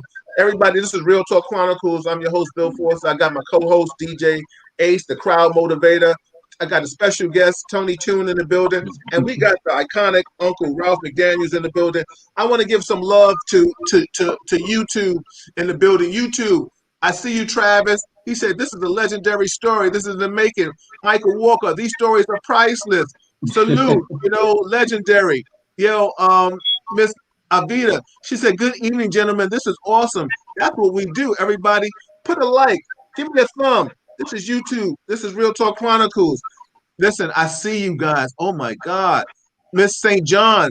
Is that Mr. St. John or Mr. St. John? I don't want to be disrespectful. We here, Uncle. We here. Salute. Yeah, I ain't trying to fight. I'm too old. My bones is brittle right now. My trophies are in. Yo, I got so many dust on my trophies, I can't even find them. Let me tell you something. Hey, Bill, if I could do this real quick, man, you know, just, you know, to Ace, you know, per se, I just want to say to him, you know, it meant a lot to hear him say what he said. You know, for, you know, again, we grow and we mature. And it took a long time for me to really understand the dynamics of life. I mean, I had to get to that point, and I highly respect him. You know, and actually, I think one thing I remember, you were playing that Biggie party when Biggie was shot, and all I could think about is like, yo, is my dude okay? You know what I mean? Right. So I appreciate that, man. I appreciate you, you know, saying what you said. Well, And Tony, let me just say this. For those out there to know, this is a real talk moment. There was a time when you guys fell out for a minute, but right. the beautiful thing about it is when you asked to come in, I didn't know that it was at a peaceful place. So, and I was going to text you, Ace, right now and say, yo, Tony wants to come in. But you know what's so funny? When you gave him a shout out, I said, I guess it's all right. And you know what? We've grown. Let me tell you something. We got iconic numbers on our side right now. We on the other side of our lives. So right Yeah. now, this is all about breaking bread and Yeah. reconnecting, saying hi. Let me tell you something. Sometimes it may never be the same, but long as it's Mhm. just peaceful and happy, you know what I'm saying? In business, in pleasure, listen, this is a beautiful thing. Listen, 2020 has been effed up for all of us. Yeah. Yeah. We have lost some people in this world. Let me tell you something. My wife has lost people. I've lost people. I'm sure you guys have lost people. And let me tell you something. The more popular we get, the more people we lose. That's the Yeah. gift and the curse of who we all are. And you know, it's crazy because like I said, the more we go along, it's like everything in my life right now, I'm thinking about, wow, I'm gonna live for today, but I'm scared. I hope I can see tomorrow. But I believe in a higher power. You know what I'm saying? So Ralph, elaborate on that for a minute. Give me some insight on how you feel about just with this COVID thing. Tony, you can hang with us as long as you want. But I just want to. I'm not going to switch gears on people like that. But I'm gonna switch gears because this is Real Talk Chronicles. I do what I want to You do. sure You know should. what I'm saying? So Ralph, give me some insight on how you feel about how this COVID thing has changed your life, and what do you see for 2021? And then Ace, pick it up, and then Tony, bring it home. You know, but we I ain't think, over. We ain't over though. We still here, everybody. well, I think for a lot of us, and one thing that we all have in common is nightclubs, and being part of that world. And for a lot of us in 2020, in March, and then later on in the summer, it got real when we lost Tommy Allen, we lost, Yeah. Land. TJ Lance, who, just now when I'm saying that, it gives me chills, Yeah. because these are iconic brothers. I know, Tommy for years when he played basketball. I know Lance from the Arc when we first started, when he was, a grandmaster. What you call him? Master D. And Master D. so, and those people, we work so hand in hand with them. Like you spend more time sometimes out in these spaces than you do Yeah. at home. And you spend more time with these cats than and just talk. And that's when it was real. And we all around the same age. So it's like, yo, hold up, what's going on here? I Like, think you older, Ralph. all right, yeah, I probably am. But I was like, look, I got to be careful. My man Yeah. Mike Walker, he's on here. We talk about this all the time. Like Yeah. he was coming to the crib in the beginning. I was like, all right, you stay right there. And Take now your he said shoes that off. to me, because we have to be careful. We have to make sure that we protect ourselves. And even now, and Tony, I know it's very political right now with the vaccine. What's happening with that is, what are we going to do? And I think for us in the Black community, we of course through the past and our history of taking any kind of vaccines and things of that nature are not really down for that. But we do No. have to pay attention to it and figure out what we're going to do, because it's going to come a time when that question is going to come. Okay, either for whatever reason, if they make it mandatory at one point, we're going to have to deal with it. And no pressure, because I don't think we should be pressured into doing anything.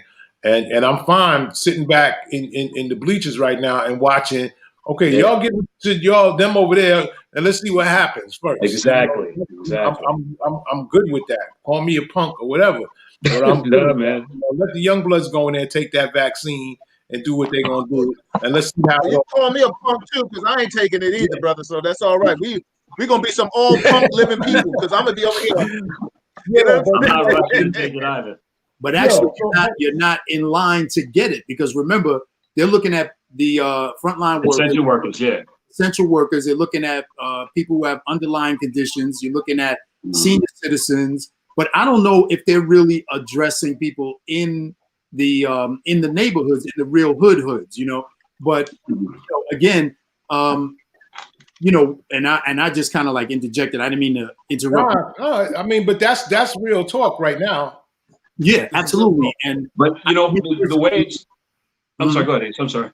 No, I was just saying, me personally, I felt that I had already had it. I've been tested 3 times, and I haven't been tested for the antibodies, but I've been negative 3 times, and I've traveled extensively, and I've had no issues. So, you know, my outlook is to be very careful, you know, to be cautious. But, you know, when you're watching MSNBC, you're watching CNN, you're watching Fox News, which is on the other side, you know, you're getting all different types. And that's why I like to watch Fox, because I want to see what the other side is saying. Now, you can watch CNN and, you know, you're going to get that side. So you need to see what both sides are saying. And one side is saying that we need to err on with caution because, you know, that's why they're closing down all these cities that are somewhat supposed to be democratic cities, including New York. You look at LA, you look at all of these cities that are being shut down. People are losing their businesses, you know, and there's an outright panic. You know, now they're coming out with this vaccine, which, you know, has already been tested in the UK, but, you know, hasn't really been rolled out because you have to look at all the things that are necessary to roll this thing out. First of all, it has to be temperature controlled. And my question is, when will the world be able to resume the way it was? I don't see this happening before 2022 because, first of all, it won't be real until a person can feel ill and say, I'm going to go to Walgreens, and right next to the Tylenol, they have the COVID pill. Hold that thought, everybody. Everybody, yo, this is Real Talk Chronicles. I'm your host, Bill Forster. I got the original crowd motivator in the building. I got Tony Toon Herbert in the building. And I had the iconic man, affectionately known as Uncle Ralph McDaniels of Video Music Box. I think we're about to shift it up, and now we're going to get into some real talk about some stuff, about what's happening. But we're going to go back and forth. I see you out here in YouTube land. Shout out to Yvonne.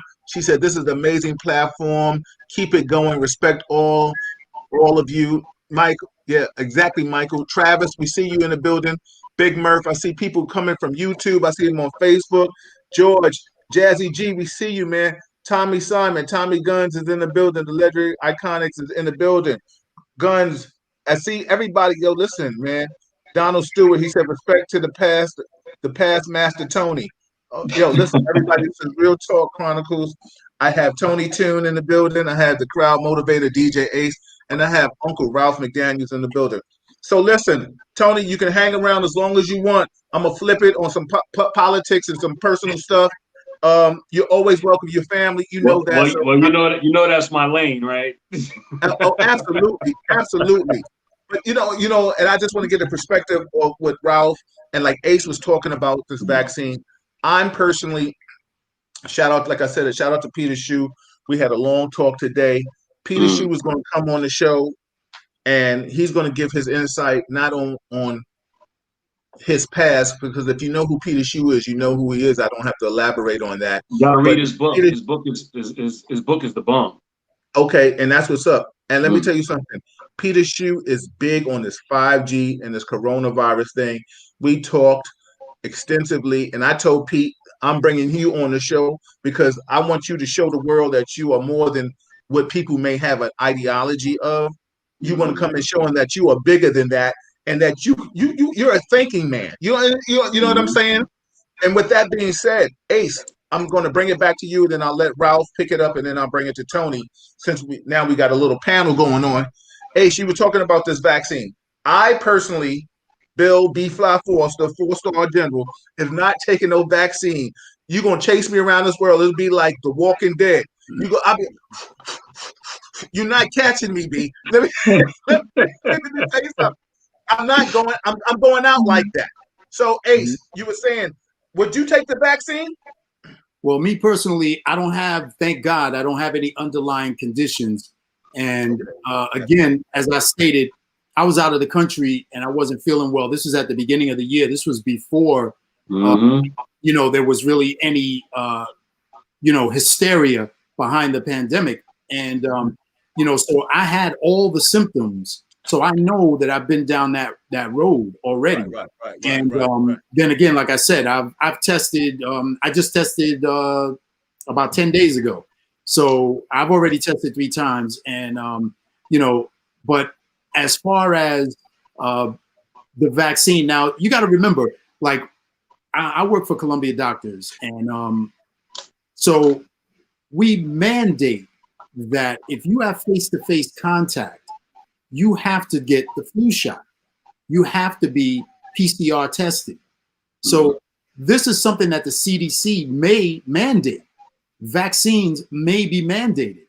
And once that happens, then you may not have a choice. Right. So, this may be the road that we're going down. And there's so many things I want to touch on. And now it's ironic that we have Tony on the line as well, because there's some inner city stuff that I want to talk to Ralph and Tony about, especially Tony, because Tony is very active in the community when it comes to disarming these young cats with the gunplay.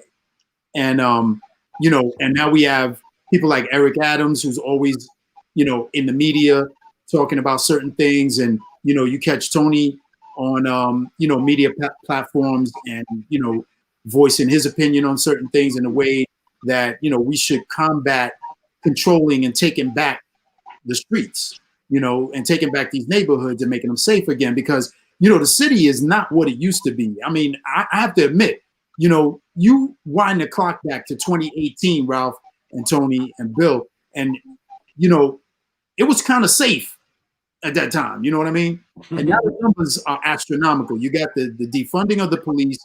You have task force that are no longer available. And remember, I've said this before, and one of my good friends, Mike out in Queens, of course, and Bill knows him. He's retired as well, and he's a lieutenant, so he was on the supervisor side. So they see things differently, and the guys in the uniform are not solving crimes. The guys that they took off the street, the ones that are in those unmarked cars, the ones that are dressed like Bill, they look regular. Yeah. Those are the ones that are rolling up, solving your crimes, running up and down the staircases in the projects. Those are the ones that are shaking down drug dealers, and those are the ones that are solving mysteries. Right now, if something happens to you, you call the cops and they show up 15 minutes later to take the report. That's what they do. That's their job. That's it. But if you want a crime solved, those people were taken off the streets. So, that's where we are with that. But I know, and Ralph has been a New Yorker his whole life, Tony as well, myself, born and raised here, Bill, of course, we're all born and raised in New York, man. And we've seen our city in peaks and valleys.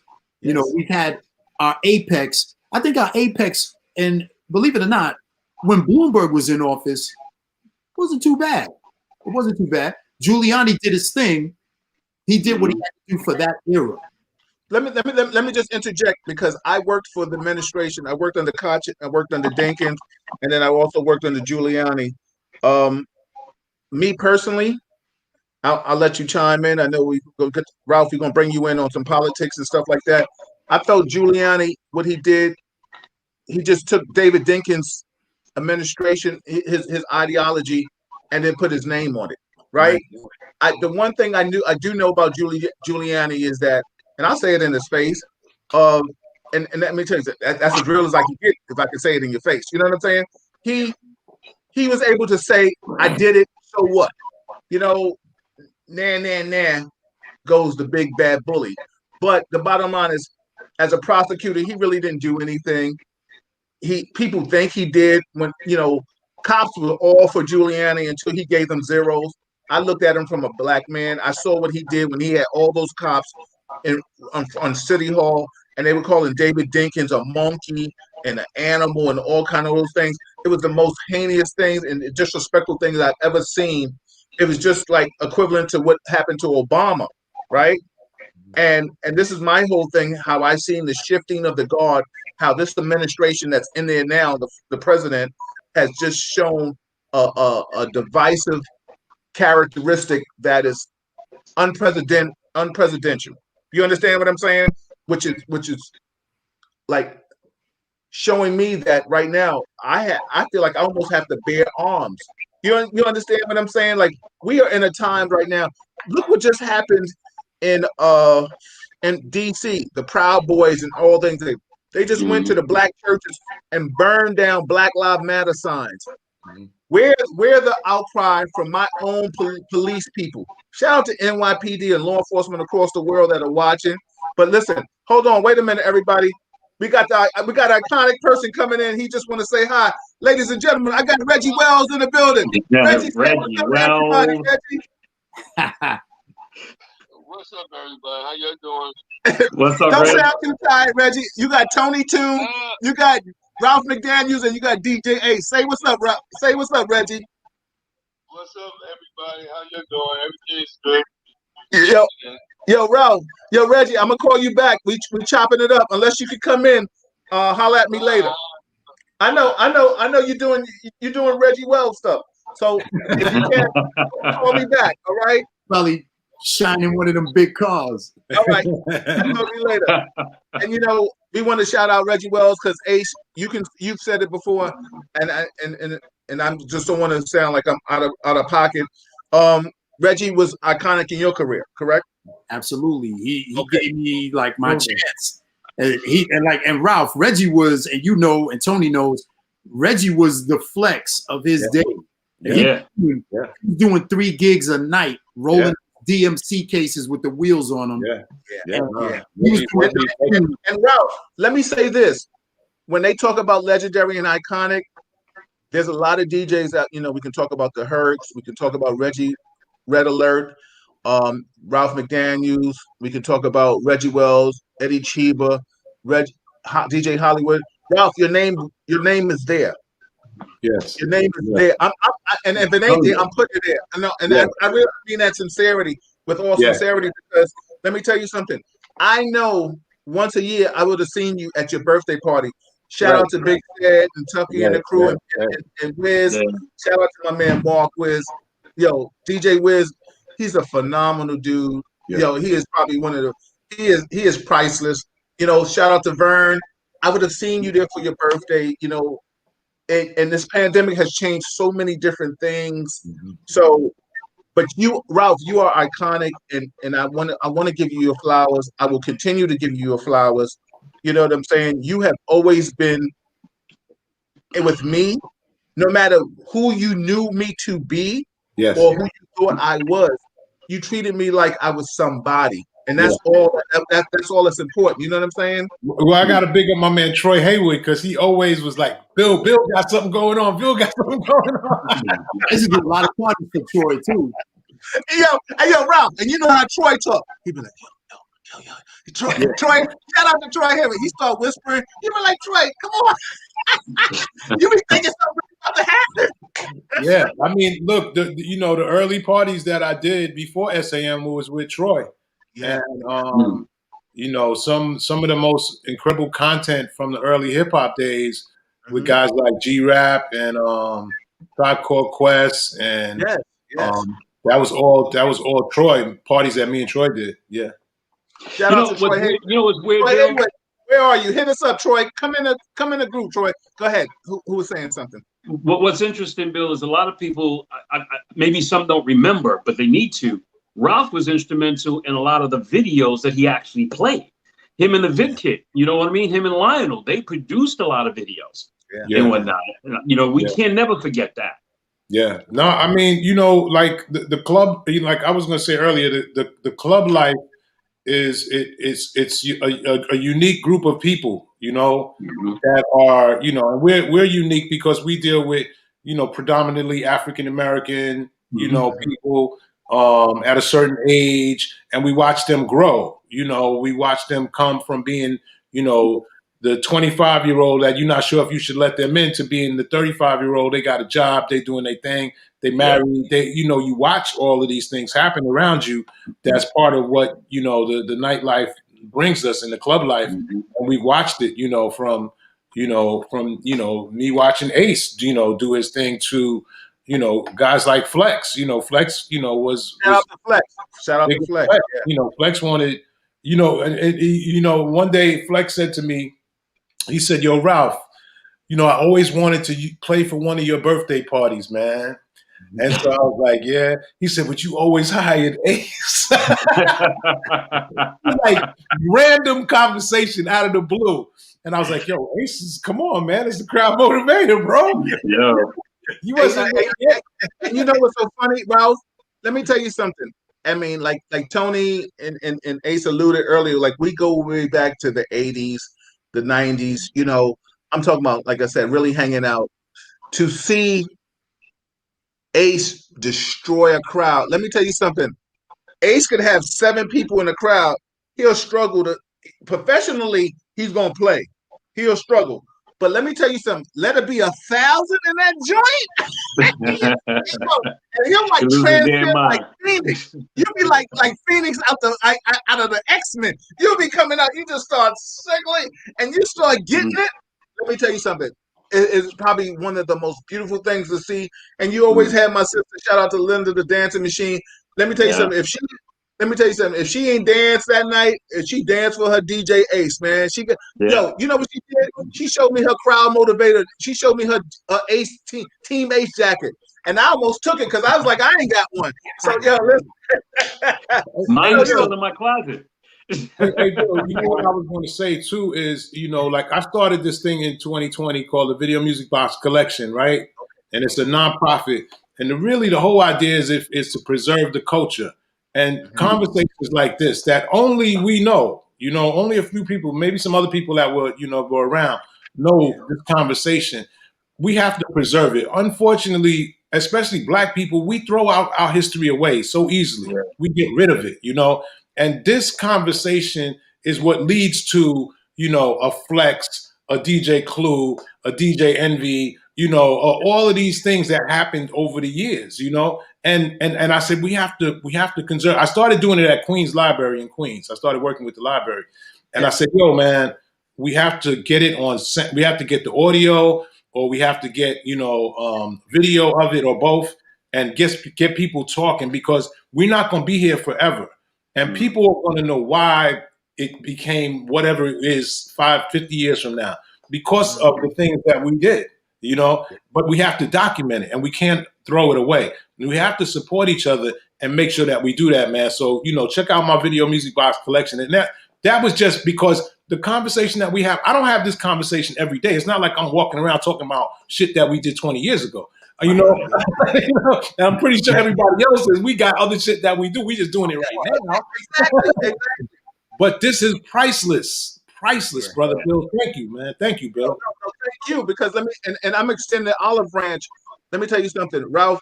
I haven't seen you in a long time, but I love you. I respect you so much. Ace and Tony, they know their family. Ralph, you're a family, even if you didn't know it. You are now.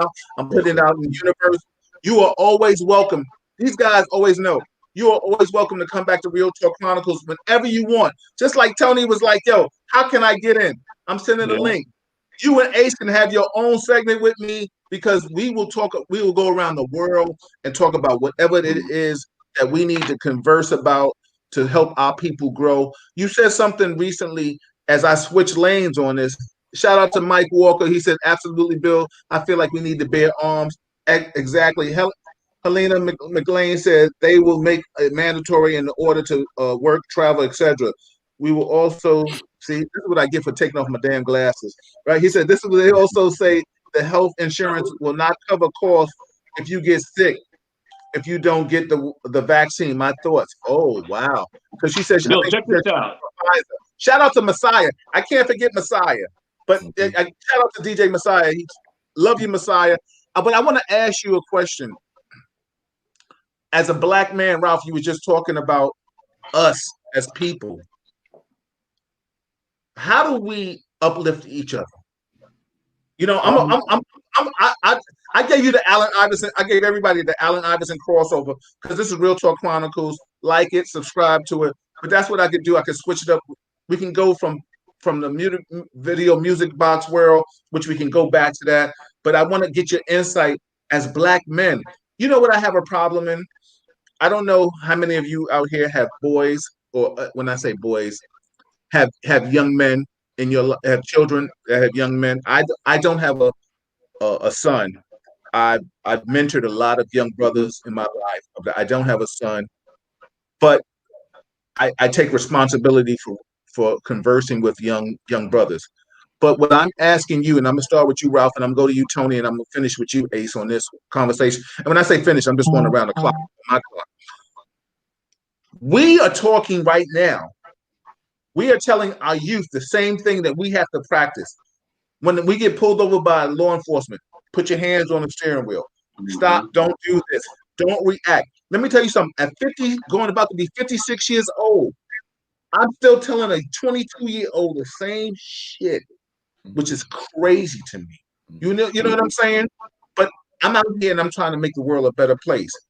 So what I'm asking is, how do we help our youth evolve to be where we are when we still when we still got the bullseye on our back?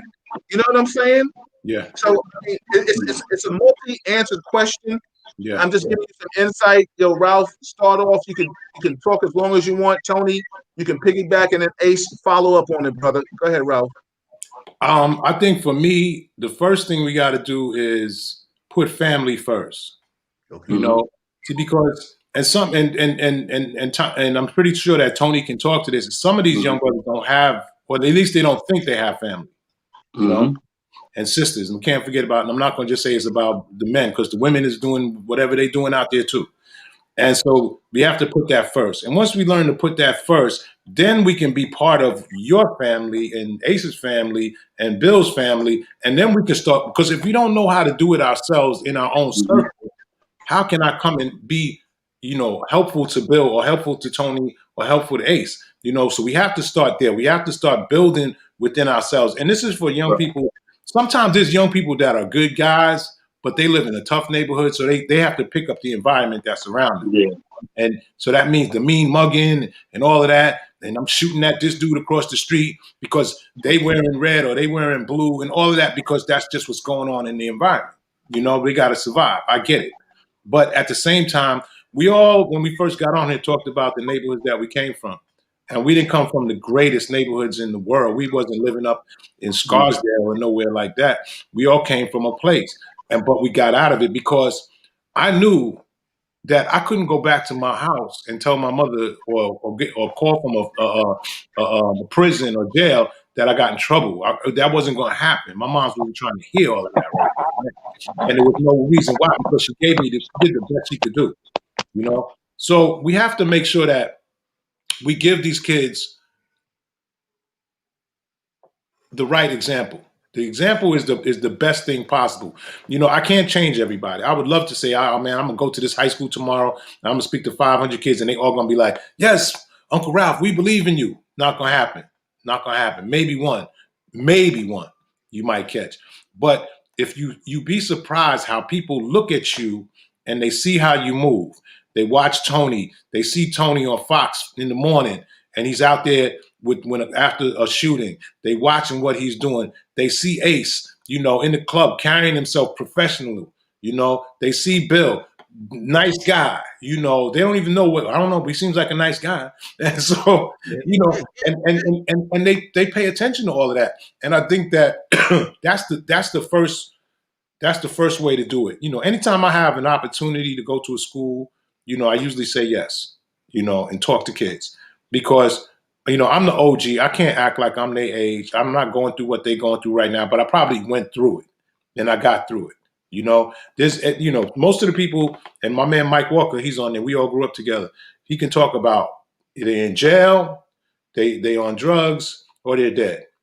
Most of the cats that we grew up with, and we're still here. So God has a plan for us. And Ralph, you're totally right, because if that's the Mike Walker, I think Mike and I work together. I've gone around I've gone around the country. I've stayed on the tri-state before this. I even do it Zoom now. I speak to youth on how to interact with law enforcement. I even do it for adults and things of that magnitude. And you said something that was so paramount. There is a disconnection as we get older.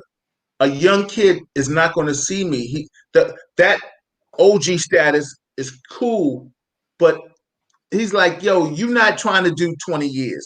You right. My ass is too old. But the bottom line is, why are you trying to do 20 years? Because if you do 20 at 15, you out at 35 and you think that's okay. That doesn't make any sense to me. So you're right, Ralph. Hey, look, the prison system is legal slavery. You know, Yes. if now you want to be a slave, is that what you want to do? Because you could, we got a job for you making some shirts, making some license plates. That's already set up for you to walk right in the door. It's easy to get in, but it's hard to get out. You'll be on paper for a long time, and that's how they jam you up. Yeah, So, absolutely. The system is waiting for you. It's especially for our young people, blacks and Latinos. It is set up for you to walk right in the door. Come on, Rikers Island, we got you. No problem. Rikers closing, we got another jail. No problem. We got you. Come on through. If that's what's gonna get you props on the street, that's gonna give you, in hip hop records, dudes be talking about, yeah, I shot him 9 times. I did this, I did that. Like that means something. That's bullshit. Because it's easy to get in, but it's hard as hell to get out. And you know this, Bill, and anybody else that's on it know somebody that's locked up or anything like that.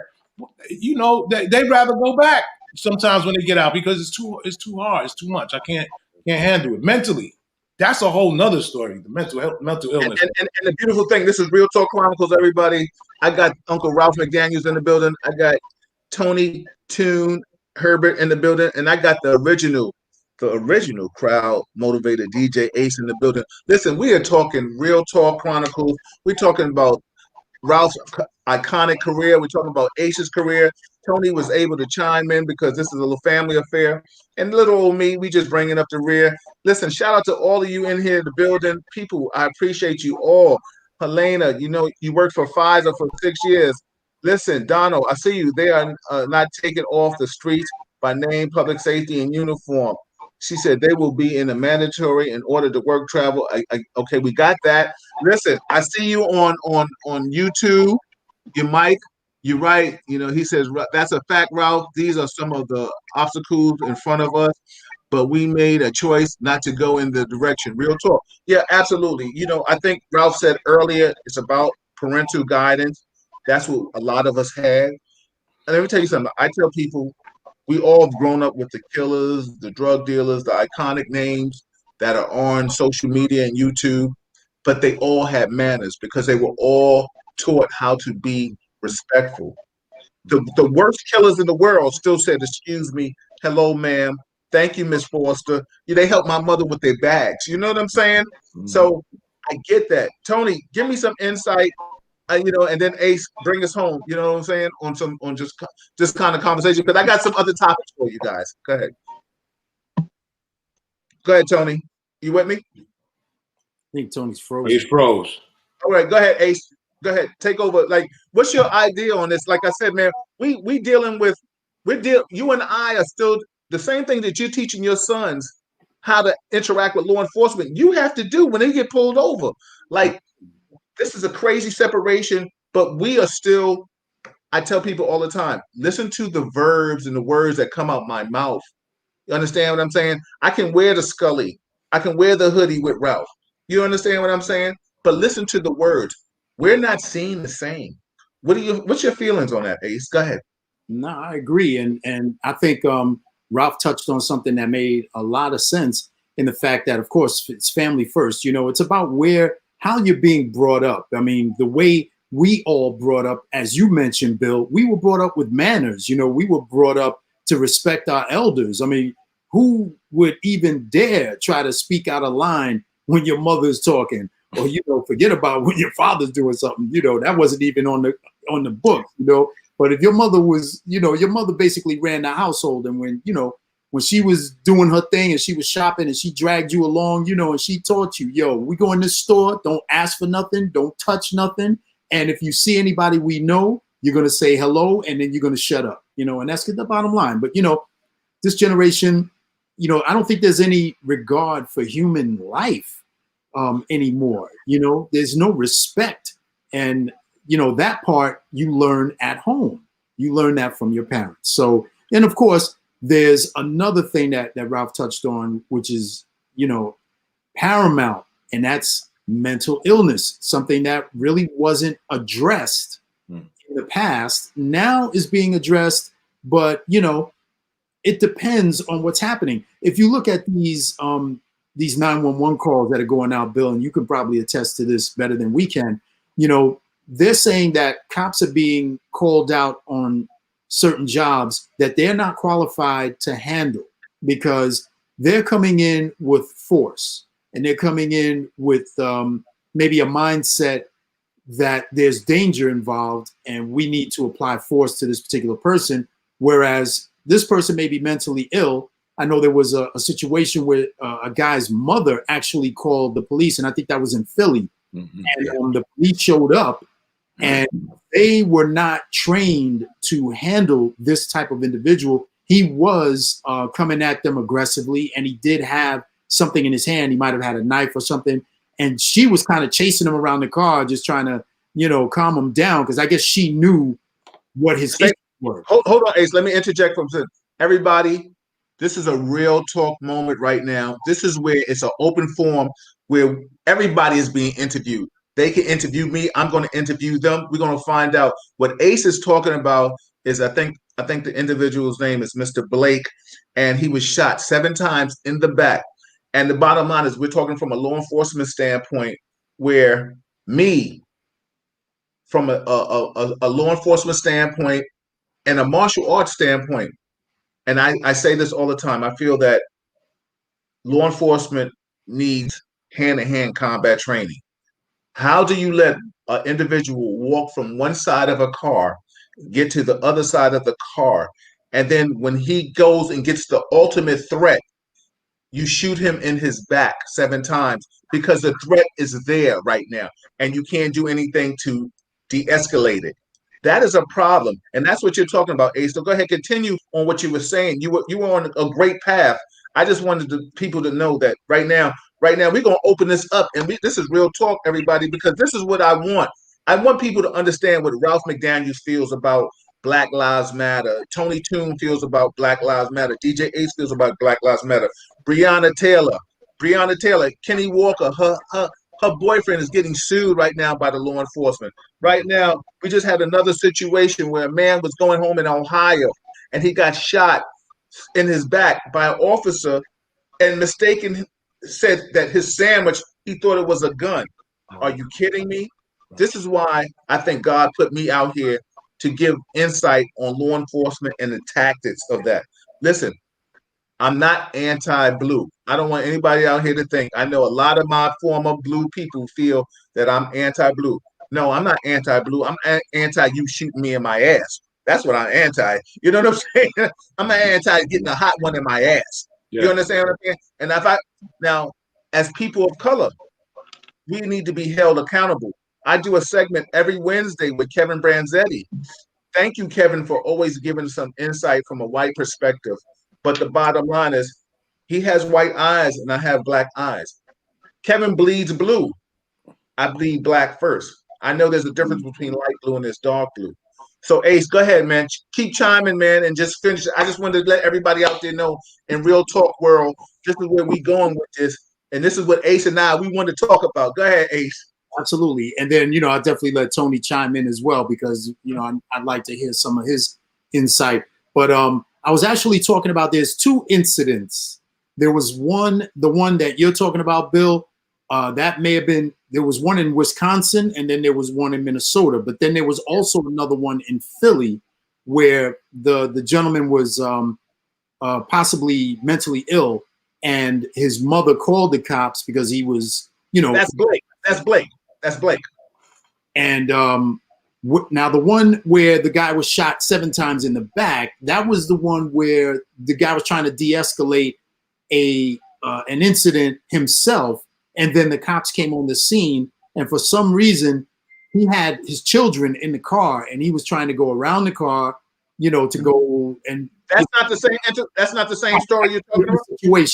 Different situation. There was another one in Philly where it was just a domestic issue, and the mother called the police. The police came. The son, grown man, apparently was mentally ill.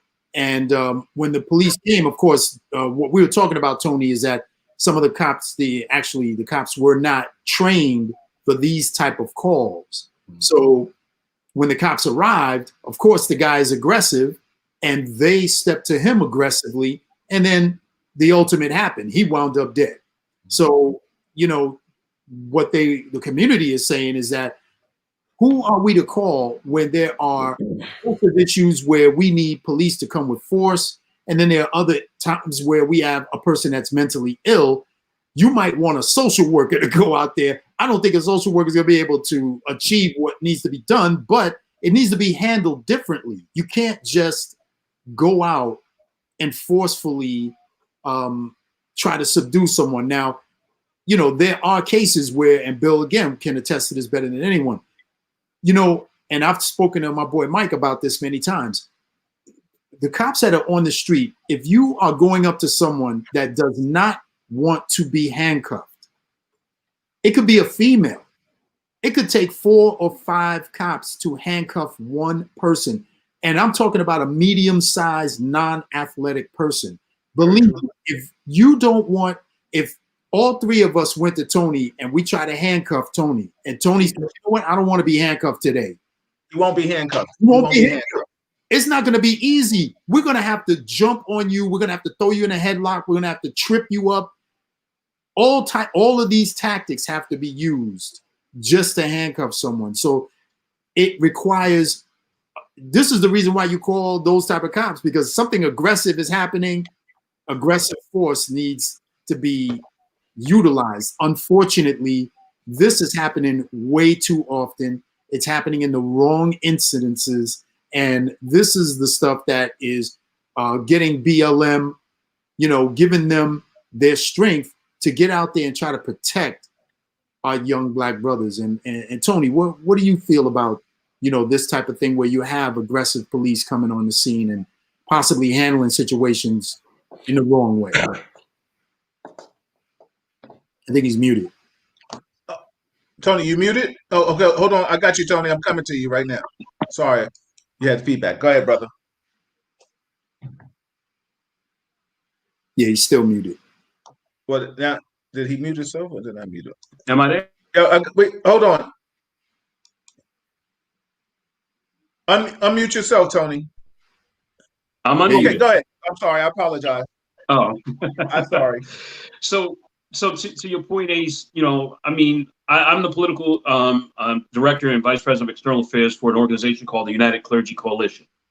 And we've had the conversation with the commanding officers who's in charge of community affairs, and also with the police commissioner on occasion with regards to this particular set of circumstances, with regard who should go out on a call for an emotionally disturbed person. Oftentimes what you find is when the call comes in, and Bill would know more about this than I would, it says that we've got a person here and we don't think that they're on their meds and they're acting very violent. So the police are automatically called. Now, having conversations with EMTs and EMS, you know, staff, their concern, quite frankly, is that, look, you know, we do want to go out there and do our job, but we want to go home safe too. So how do we measure that? So the best thing possible that we've come up with is that there's a specific team sent out that includes law enforcement, that includes social workers, that includes the necessary EMTs to ensure that first and foremost, the atmosphere is safe for the EMTs to do their job. The EMTs have to be protected. They're not cops. They're not trained in martial arts or anything along that vein. They're there to save a life. So we've been pushing that envelope to say that you need to come up with this particular team in the police academy where everybody's working together. And when you get an emotionally disturbed people, then that should be a unit that goes out collective, made up of all these people to ensure that hopefully everything goes the way it's supposed to. Now, we had a guy, and there was a video clip that was out. He was emotionally disturbed. Cop comes, the guy's waving a sword. And that happened, I think, in Chicago, if I'm not mistaken. He's waving a sword, and the cop goes and hits him with the taser. The taser doesn't hold him down. No. This guy's got the strength of like 10 men. He gets up and he stabs the cop with the sword. So we don't know what circumstance is the right application at that time, but what we do know is that they have to put that threat down so nobody can really get hurt, or nobody in addition to that circumstance. So, yes, we have to be careful with who we call, but at the end of the day, we also got to make sure that whoever responds is safe too. And you guys talked about a myriad of things. I'm happy to say that I'm a part of a task force that's meeting with the police department every day. I speak to a lot of the officers at their roll calls throughout the city. I go to their roll calls, whatever the case, and sort of kind of trying to get them to understand, albeit that the city is trying to put together a whole bunch of people that look like us. At the end of the day, a lot of people, that look like us realistically don't want to put themselves in a situation to get shot at. So they don't really look for this job. And we're hoping that more minorities take the job and get educated on how to go out there and deal in our community. And I'm going to tell you, somebody asked the question, how do we stop this? First and foremost, we have to have real leadership in government. If government is not out there actually advocating for us to come together as one city, one community, and they create the atmospheres for their votes where they separate us from each other, that's always going to be our issue. If we don't pull everybody together, we're going to constantly be fighting the have and have nots. And that's the circumstance that we're dealing with right now.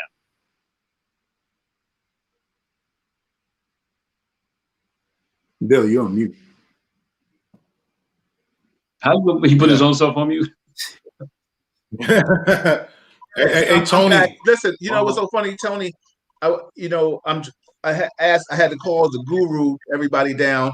I had to call my wife to come down because I want to tell you about the story about Mr. Tradwick, and we're talking about mental illness. And leading to the story that I want to talk to Ralph, Ace, and you, Tony, about is that I personally feel that the taser is a prelude to shoot. What I mean by that, Tony, you said something that was so paramount. You said the man was wielding a machete, and they tased him, but he had the strength of 10 men. But is the taser a pinch? Because the bottom line is, we know the taser. We in our mind, we think the taser is the stopper. We think that it's something that, but we're coming to find out that the taser is not really stopping people like we think it's supposed to stop people. So it's the taser the beginning to the end. And what I mean by that is that if I tase you and I hit you with the taser, bomb, right? Ow! Then I keep coming at you.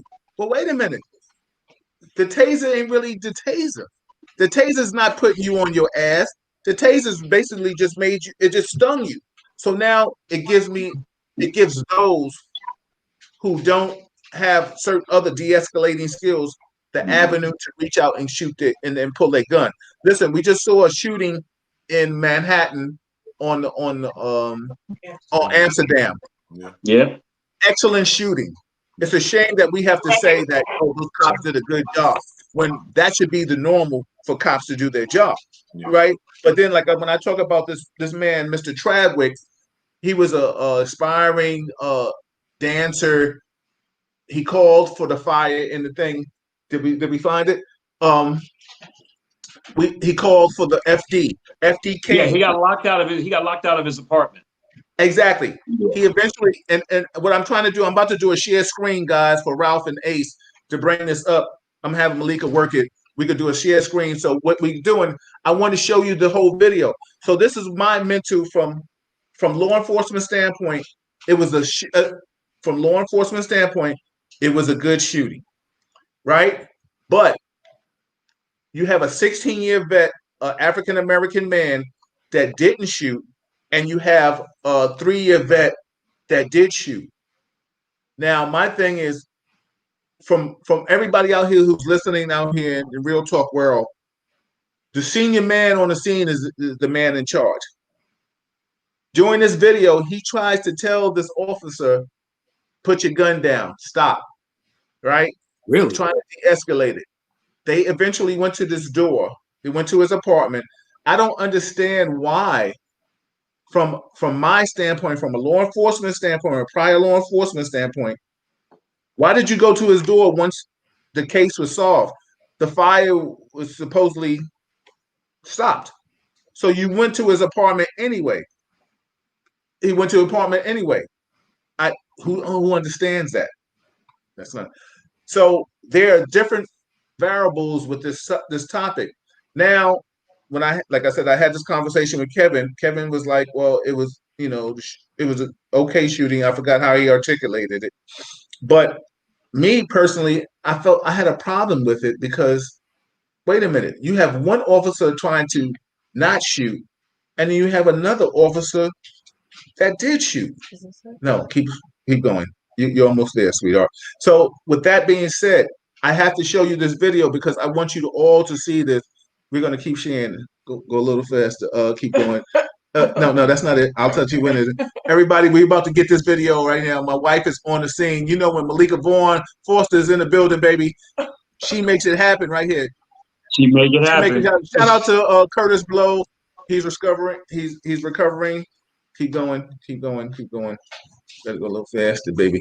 That's it. She's on it. But I just want to give y'all some insight in this, and I want to show the video because the bottom line is the video details everything that we need to see from a standpoint of a problem in this world, and that is where I have another video. I'm going to keep going. That's the other video where this individual, this white man, was able to just say whatever he wanted. Keep going. It should be coming up right now. A trillion things on your page. Yeah, well, this is I try to give everybody this insight. It should be coming up right now. Okay. Yeah, there it is right here. Let's go to it. We're going to go to this video right now. Okay, so let's share first. We're going to share first, and I want you all to see this.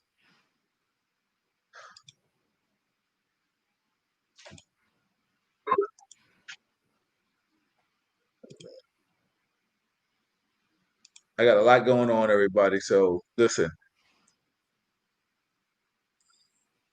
we're gonna watch this together, and I want your insight. Can you see? Can all you see this? Yes. Okay. All right.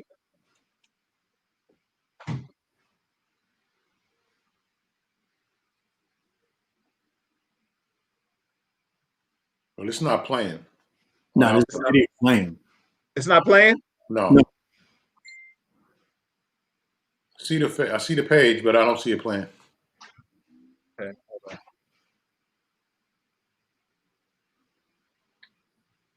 Why don't you just speak to it? Okay, hold on. Let me see if I can get it. Come on. Let's see. Let's see. Oh.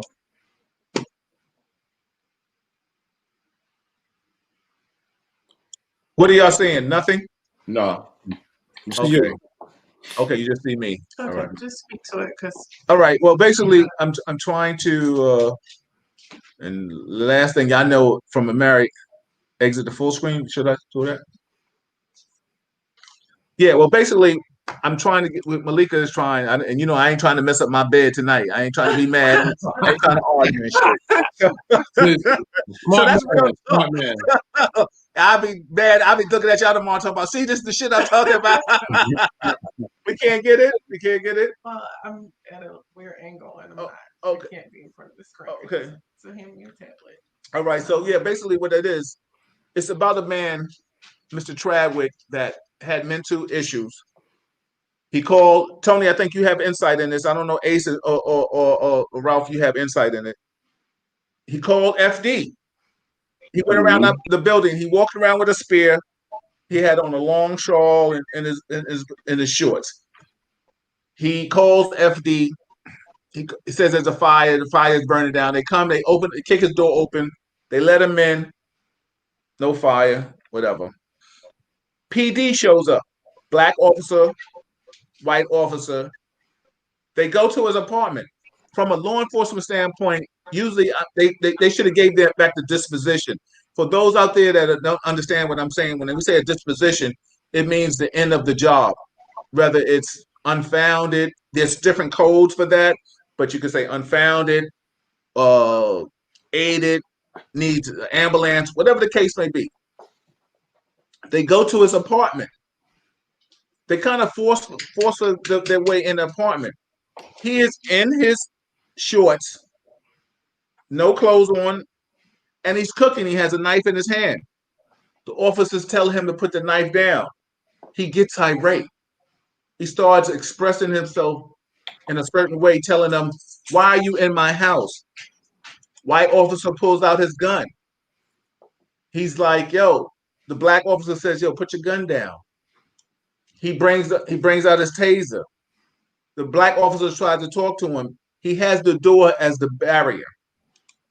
Makes a long story short, the white officer puts his gun in, his taser away, and he puts out his gun too. Now, but the black officer never brings out his gun. What we're talking about is mental health, and I think we mentioned that earlier. I don't know if it was you, Ralph, that mentioned that we're talking about mental health. That is problematic in our community, and we're gonna try it one more time. We got Malika Forster on the move. The tech is in the building. Let's see if she can share this, and I hope you can see it. If she can't, then we'll talk. We'll do it another time. We're gonna try right now. We're gonna do the split screen. Let's see. She is in the building. She can't see right this second. I'll give her my glasses. Let's see. Can you guys see now? See something happening. Okay. You see it writing? Yeah. Content? Yeah. Yes. Okay. Yeah. Good.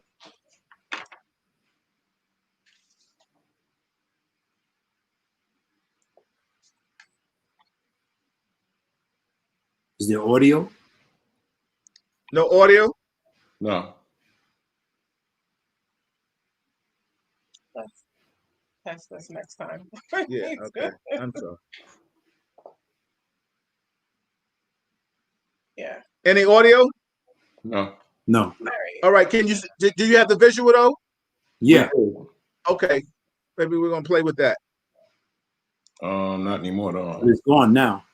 I thought you were going to stop it. I didn't think you were going to stop it. We have to test these things next time for you. Okay. Well, you know what? Any visual? If not, we'll just stop it. Yeah. Okay. All right. Let's stay with the visual right now. We'll go with this.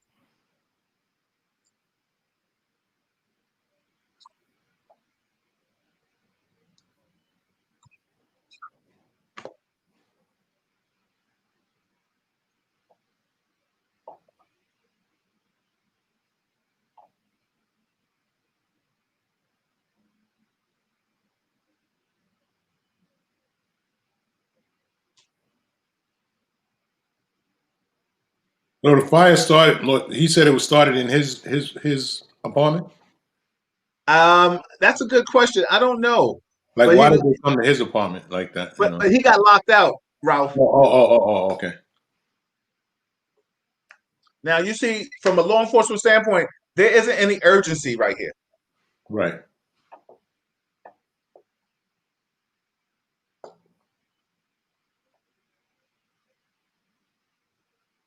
This is in the 4-6 precinct in the Bronx. I used to cover this precinct too.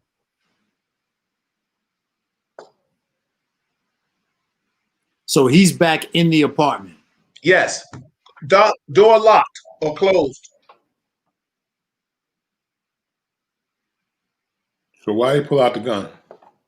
He pulled out his baton. Okay. Now he's able to gain entry. Thompson pulls out his taser.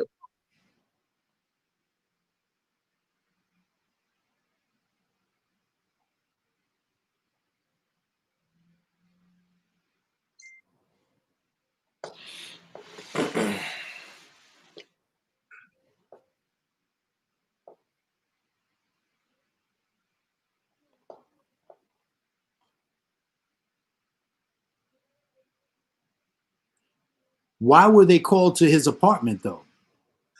I don't know that, Ace. I'm trying to figure that out myself. I'm still waiting for intel on this. It was being reported that he was banging on people's doors and he was getting into arguments with people in the building. Okay, thanks, Tony. Yeah.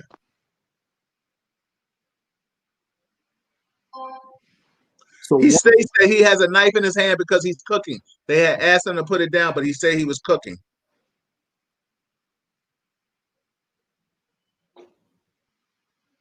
yeah, of course it cuts out during this part.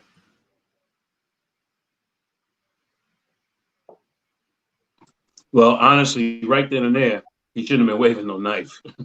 No. Oh, he's asking for trouble.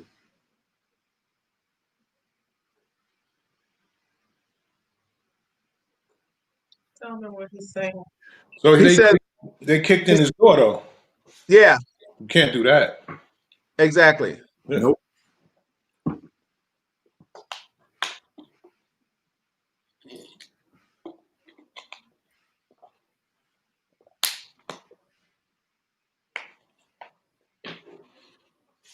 Now, it's so funny how they're worried about the knife more than they're worried about the stick. If anything, drop both of them. Well, see, you're a martial arts man, so you know that. But you know, Ralph, I mean, but think about it. I mean, I know the knife is close quarters. Now he shoots him with the taser, right? This is where I say the taser is the prelude to the gun. Yeah, but he's down. Yeah, but he gets back up. He runs the other way, right? Davis tells Thompson.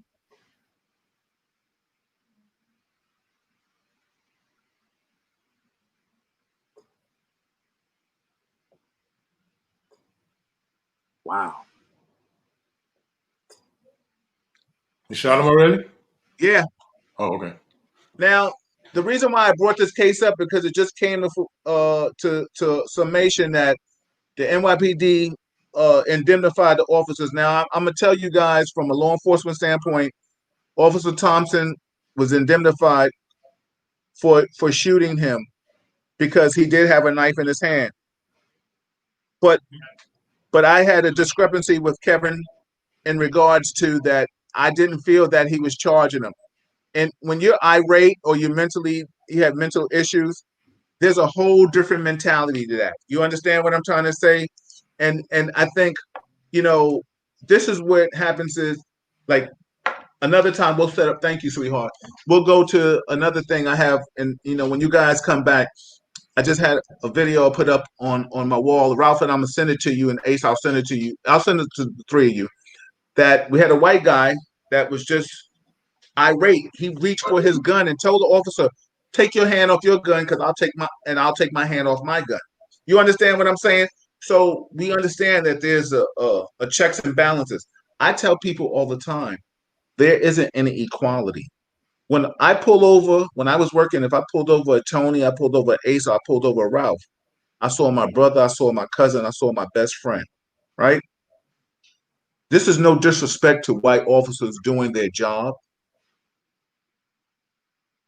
and doing it to the best of their ability. We are talking about officers out here sometimes that don't see equality. They don't see a Tony, they don't see an Ace, and they don't see a Ralph. And like I said, this is no disrespect to the officers that want to do their job. But the one thing that we have right here is that we have a 16-year vet that is trying his power, trying everything in his powers to de-escalate a situation. And we have a 3-year vet that reached for his guns. Now, from a law enforcement standpoint, he's justified. Knife, gun. I can put that in play. But where the black officer was in his mind, and I'm just only going to Monday morning quarterback it. He was going to use that door as the buffer. A knife can't go through a door. Ralph, give me your take and Ace, and then I'll come to you, Tony, last. Just give me your take on what you saw in that video. What you think? Do you think about this? And this is all about reform. Taking money away from the police department. Do you believe in that? Do you don't? This is where I'm going with this. No, we definitely need the police department. Right. Now, if you want to take some money and move it over here and work with our young people to get them so they don't have to be in this situation, work on their mental health when they're young, when they're in public school, so that we know they have a problem, so they don't get into a situation like this brother here is waving a knife and a stick, and putting people in danger. Now, I don't agree with them knocking, going inside the man's house. That's a problem.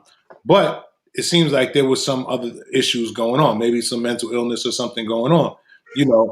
Even if you know that you a black man in 2020 and somebody busts in the police bus in your house, even still, any right frame mind, you're gonna be like, okay, I'm not gonna get myself killed right now. Let me sit my ass down and relax and talk to them and figure out what we're gonna do. I don't believe that he was quite in whatever state of mind he was. I'm not sure, but it didn't seem like he was all completely there. He might have been irate. I'd have been irate too, but I'm not waving no knife and no stick in front of two dudes who got guns that can kill me. I'm not going to do that.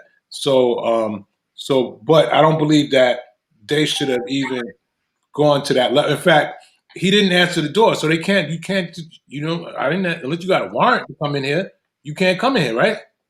Yeah, So man. why are you coming in my house?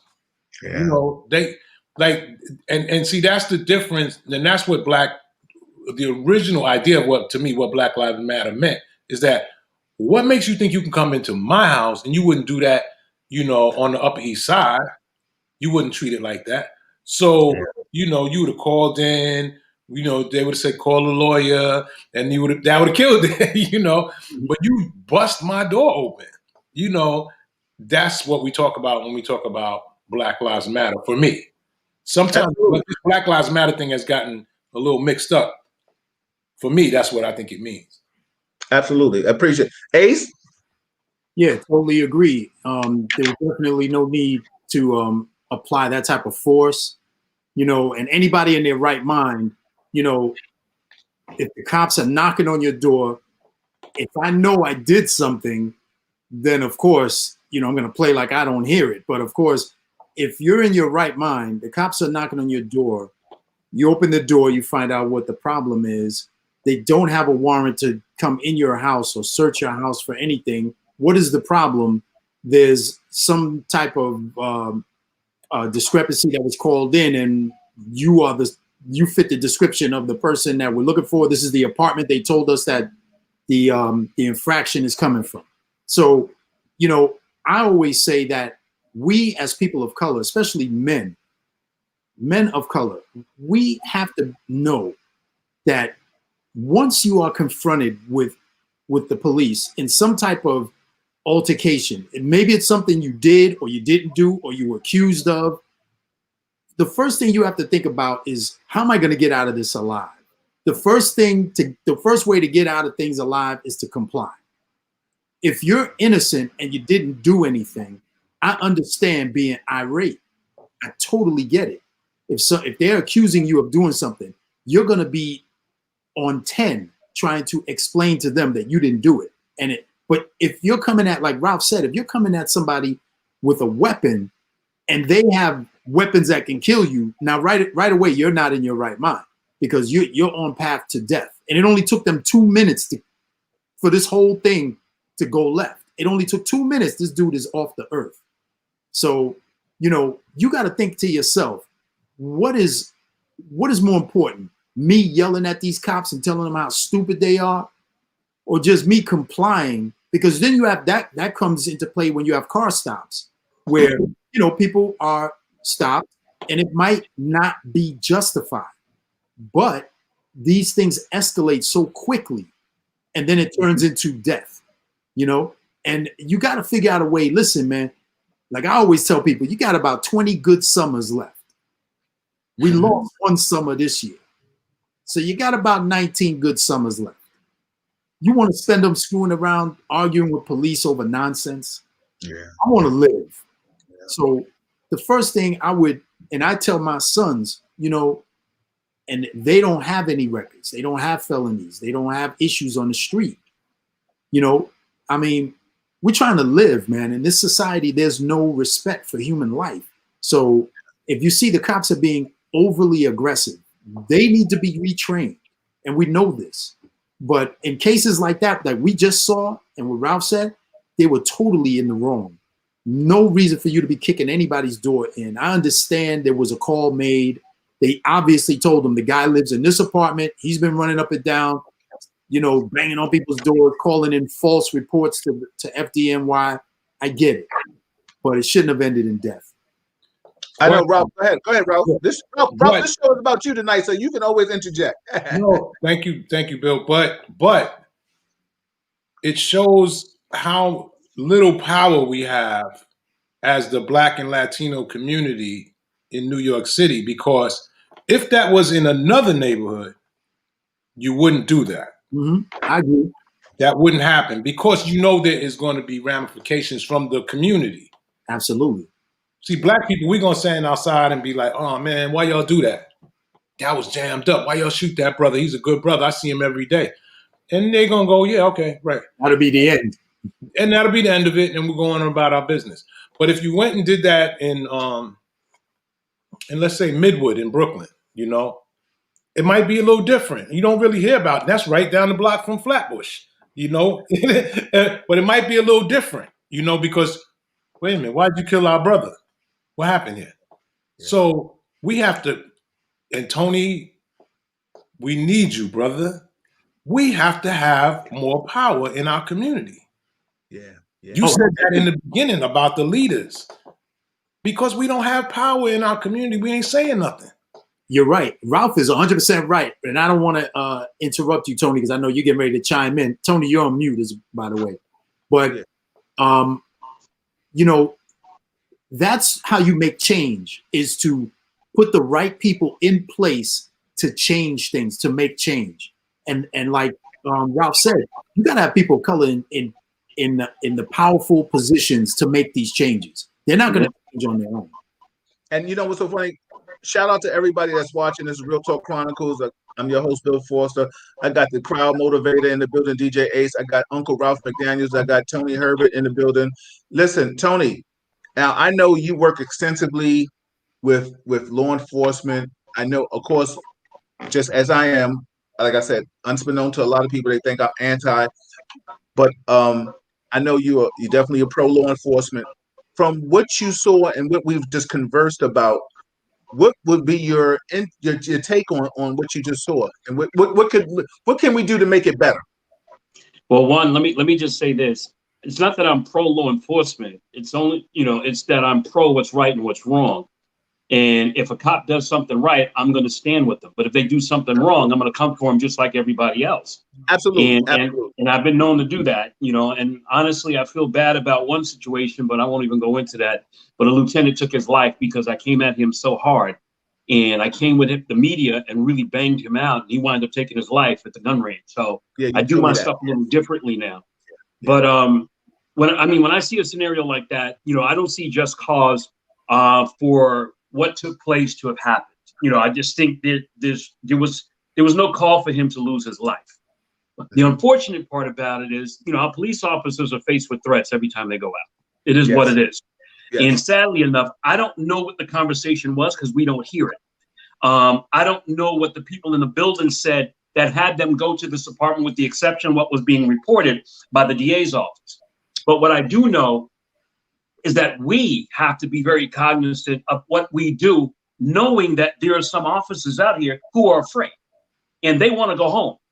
And by that happening, sometimes their judgment might be just a little bit off. And then we wind up having these kind of tragedies. I do believe stuff like that happens. It's sad that this brother lost his life, any life loss on any side, whether it be in a blue uniform or in blue khakis, whatever the case may be. We can't afford to keep losing life to this gun violence. And it does speak directly back to this thought process. We have failed leaders who are not taking the lead to empower us. And if we don't get empowered, then we don't get the same rights as everybody else. Because if your Black leaders are running with everybody else, who do you go to? And if they're not holding the establishment accountable because they don't want to, they want to be politically correct and go along to get along, because you never know what they're going to be running for later on. And I'm sorry, the whole blame is on our elected process. It's on our elected officials because they have the power. They have the power of the pen. They have the power of the conversation. They go in committee. They make these decisions. They come out with laws and they affect us. There it is, Ralph. It's all about the money.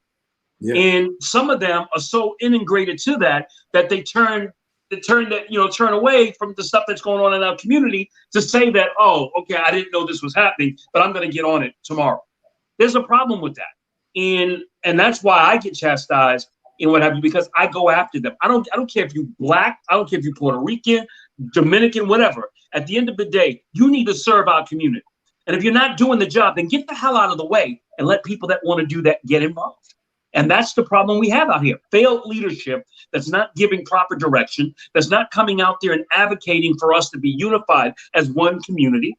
And at the end of the day, they're part of the problem that separates and divides us, not only from the community, but from the police as well, because they're all trying to take a position that they think is favorable that's going to get them votes. Tony, excellent. I couldn't have said it any better. Listen, everybody, this is Real Talk Chronicles. This is what we do. We got Uncle Ralph McDaniels in here talking politics and policing. I got some other questions for you real quick. I don't want to hold you after because we're about to swing on the 3 hour. We had the special guest. We had Tony Toon Herbert in the building. And of course, I got my co-host for the evening, the DJ, original crowd motivator. Fellas, I appreciate you all. This was almost like a reunion, which was an excellent part. I just want to reach a shout out to what YouTube is saying. Dre Fuse X, he was like, yo, 100 claps. St. John was applauding what you were saying. Yes, at the end of the day, the goal is to live. Exactly. Shout out to all the people chiming in from YouTube. This is Ralph McDaniels. This is DJ Ace. This is Tony Toon. And I'm your host, Bill Foster. Ken Murphy said, I see our black leaders on TV siding with the Jewish community when they were being attacked, but I never see the Jewish community standing with us when our hoods suffer the same thing. Let me ask you a question. Just recently, I don't know if you heard about in Staten Island. If you guys are abreast of this, in Staten Island, a Daniel Pansy, I don't think his name is. He owns a bar. He had a problem with the fact that he was getting shut down because of the COVID-19. So he opens up anyway on the low. Sheriffs come to shut him down, jumps in the car, runs over the sheriff. You got the crowd. That's not what happened, Bill. That's not what happened. That's not what happened. Tell me what happened, because let me tell you something. I've had some inside conversations from the DA office. So go ahead, tell me what you know. From what I gathered, actually I was supposed to speak at that rally. I don't know if you know it, but I'm the president and founder of the New York Multicultural Restaurant and Nightlife Chamber of Commerce. Okay. And I interact with all the different associations, the restaurant. Like tomorrow, we have a rally in Times Square with the Latino Restaurant Owners Association. And what happened was, this guy was a little ignorant, but he got in his vehicle, and that sheriff, first and foremost, was not supposed to affect an arrest. The sheriff jumped on his car. He didn't hit him. He jumped on that car. He went in front of that car intentionally to try to stop him from pulling off, which was stupid anyway. And what have you, because the sheriffs are not trained, not all sheriffs, but they weren't trained to do what the police department does. And one of our good friends, one of the DJs, and he's gonna kill me because I just got his name just like that. Old age is catching up. But I spoke with him, and basically it's clear. You're not supposed to jump in front of a vehicle no matter what the circumstance is. And I think that they handled that wrong, but I am not upset with those owners who are fighting for their very survival, only to have politics be played on them. There's a lot of politics that went into that situation out in Staten Island between City Hall and the elected officials on Staten Island, because for a long time, de Blasio has never been welcomed in Staten Island. So all of that was politics going on, and we're just getting the outside of it to make it look like these guys were bad. They were fighting for their survival, and politics was being played.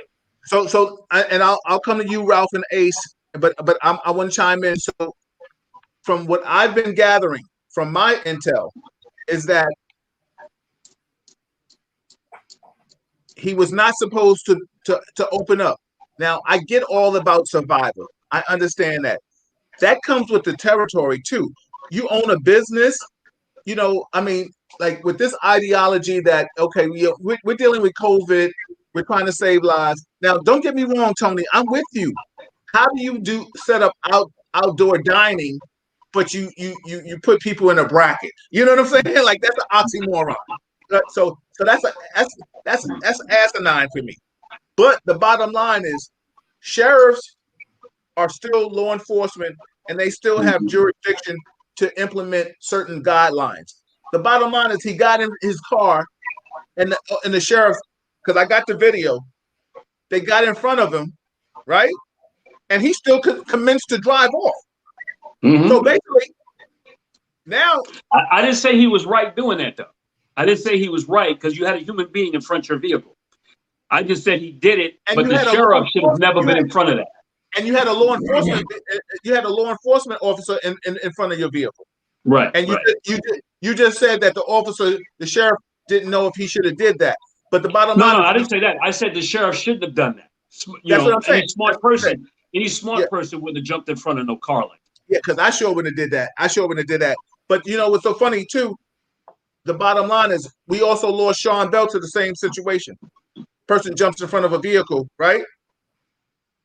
So I'm just saying that now in Staten Island, they holding him as a martyr. They're holding him as like he's like he's the dude. And I know It's this for a politics. fact. It's I know this politics, for a fact. bro. Yeah, it's politics. So what I'm trying to say is that he's going on trial. Let me tell you something. Fox News just had a big thing. Ralph and Ace, I will send you this in case you ever want to come back. I'm gonna bring you up to speed on this. But let me just say this: Tony and I are immersed in this. Like, I don't know if you guys are abreast of the situation. Ralph or Ace, are you abreast of what I'm talking about? Have you not been listening to Ace? Ace is involved. Oh no, let me tell you something. Ace, let me tell you something. When Ace and I talked and he told me about bringing Ralph in, I was like, I know, because I know Ralph and Ace are immersed into politics and things of that magnitude. Because the bottom line is, I could talk about Ralph and Ace about the music industry all day long. I want to hear their intake on stuff like this because I respect their opinion. You understand? Just as I respect yours. And Tony, you and I, we've been on many panels together doing this. Yeah. But I just want to get some insight on what you guys feel on what's happened. I'll start with you, Ace, and I'll finish with you, Ralph. Go ahead. Yeah, the guy in Staten Island was getting a lot of airplay. He was actually on with Lori and Rosanna the other day. And he has the autonomous zone where he has the signs up in front of his shop, in front of his the coffee house, or I forgot what the name of the spot is. It's a bar. Yeah, it's something house. But and I understand he's being fined daily. So his fines are racking up like incredibly. And he refuses to comply, which I get it because people are losing their shirts. And I was even going to ask Ralph about this because I'm wondering, and maybe even Tony might know, and this is just jumping off the subject a little bit. No, you can jump.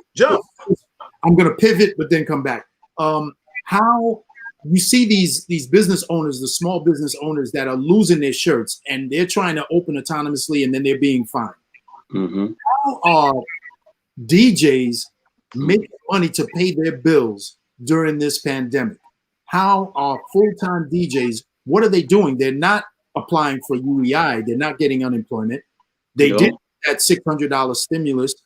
So I want to know, how are they maintaining? Are they have they had to move out of their premises and move in with someone else that can take over these duties? I mean, how is it possible for a full-time entrepreneur or contractor, depending on how you really want to look at it, and they're unable, unless they file taxes as a business, how can they recoup for 2020? I just don't see how it's possible. Well, I think that a lot of us had to get creative, and I'm pretty sure that some of them did, or it was survival, and and I saw brothers out there trying to figure out ways. I'm pretty sure there's, we New Yorkers, so we come up with a million things to figure out a way to get around it, but it wasn't, like there are DJs that are pure DJs, and they're professionals at what they do. Like that's what they do for a living, and we respect them for that, and they had to adjust, especially the older guys, who, weren't used to, doing anything else. They had been doing this for a while. So they had to figure out other ways to get around it, Cash App and all these things became relevant all of a sudden, like, in a big way, But I think that, and that's just and that's the whole case of what's happening in 2020. Things that used to exist in 2020 are not going to exist in 2021. And if you think 2020 was bad, wait till 2030 comes. Might have a point there. Ace? Well, I'm under, I see and talk with a lot of the club owners still, because we're also members of the Hospitality Alliance that actually, deals with a lot of the venues. I'm going to be honest with you. They're now having the conversation about a full shutdown of the city right now. And they want to do a 2-week window just to shut everything down so that we can, get ahead of the curve of this whole pandemic thing. Even that the vaccine is here, they still want to shut it down. And you hear the dialogue. I don't know where the nightclub industry, we were just on a whole big panel with a couple of people, K-Mel, Checkmate Entertainment, and a host of folks. We just had a whole big Zoom the other day. There must have been about 20 of us on there. Old school promoters, Darryl Hicks, Mike Green, all those guys was on that call. And the conversation was, basically what they need to do in order to be able to get back to, quote unquote, the norm of the party scene. It ain't gonna happen for a minute. We're talking. You're never gonna see another party, and I don't see it, where you're gonna have 500-600 people in a room dancing. And that's not gonna happen anymore. And if they do it, Tony, if they do it, it definitely is not going to be sanctioned. You know what I'm saying? No. Tony, let me ask you, go to jail. What do you suggest? I mean, I know personally that people own a business, they have to survive. I get it, I got it. But what is your suggestion? Because the bottom line is we're dealing with the pandemic, we're dealing with people still dying from COVID-19, and we're dealing with people that still have to survive and eat. What do you think that people should do? Legitimate, properly licensed venues should receive some type of a stimulus. We should be focusing on ways of getting money to the venue owners, those that operate a professional, and properly licensed business. Yes. Promoters are not going to get a stimulus. DJs who are not filing 1099s is not going to get a stimulus. They're not going to get none of that. And what have you. So the reality is kicking on a lot of these cats that's been doing this business. If you didn't set up a structure where you can be paid accordingly and show taxes or some type of receipts, you're not going to get any assistance whatsoever. I don't see nightclubs opening up and probably, for another maybe 6 months to a year, if that. Yeah, I mean, this is what Tony and Ace and Ralph, this is what we talked about. This is a different reinventing yourself that we have never seen. You know what I'm saying? For the promoter, the hybrid name of event planner today, some days are gone, man. Right now, like what I'm saying, Ralph, you're doing movies. So this is a hybrid event planner. You're doing something like we're looking at sponsorship. Like, even for me, Real Talk Chronicles, I want the world to open up so Real Talk Chronicles can evolve even more, because right now everybody and their mother has a show. You understand what I'm saying? Mm-hmm. I mean, we all do. But what's so funny? Hey, look, I'm gonna not have somewhere to live if I don't get off of this damn call right now. No, we're gonna let you go, Ralph. Bottom line is, let me tell you something. You are always welcome back. I appreciate you. We just got extended when our brother Tony came in. I appreciate you, Ace. But Ralph, let me ask you a question before you go. I just want 2 things I want to ask you. First, before you go, give us some words of wisdom, some confidence, some aspirational thing. And before you do that, where the hell where are you right now? Where you got the Christmas decoration game on Smash? I got the little flower pot right here. Not making anybody happy. You know what I'm saying? I got little pictures. You know what I'm saying? But where are you? Let me tell you something. I want to sing a Christmas carol. You know? Hey, Miss Foster, I'm not going to let him throw you under the bus like that. Cut it out. Because you got the camera facing that way. Listen, I'm living in like different places right now. So I got the little plant, I got the little flowers, you know what I'm saying? And in New York, I got that going on. But listen, my money, I can't stretch it that far. But you know what I'm saying? Where are you at? You got the whole tree lined up. I'm looking for the Grinch. I'm looking for Red Rudolph. I'm looking for everybody in that one picture right there, Ralph. Where are you at? Is that your house? Bless your heart, B. Let me This tell is you when something. I want to Hey, sing. look, hey, La, look, la, Bill, la, la, la, la, la. Hey, Bill. It's in an undisclosed location. We in VIP right now.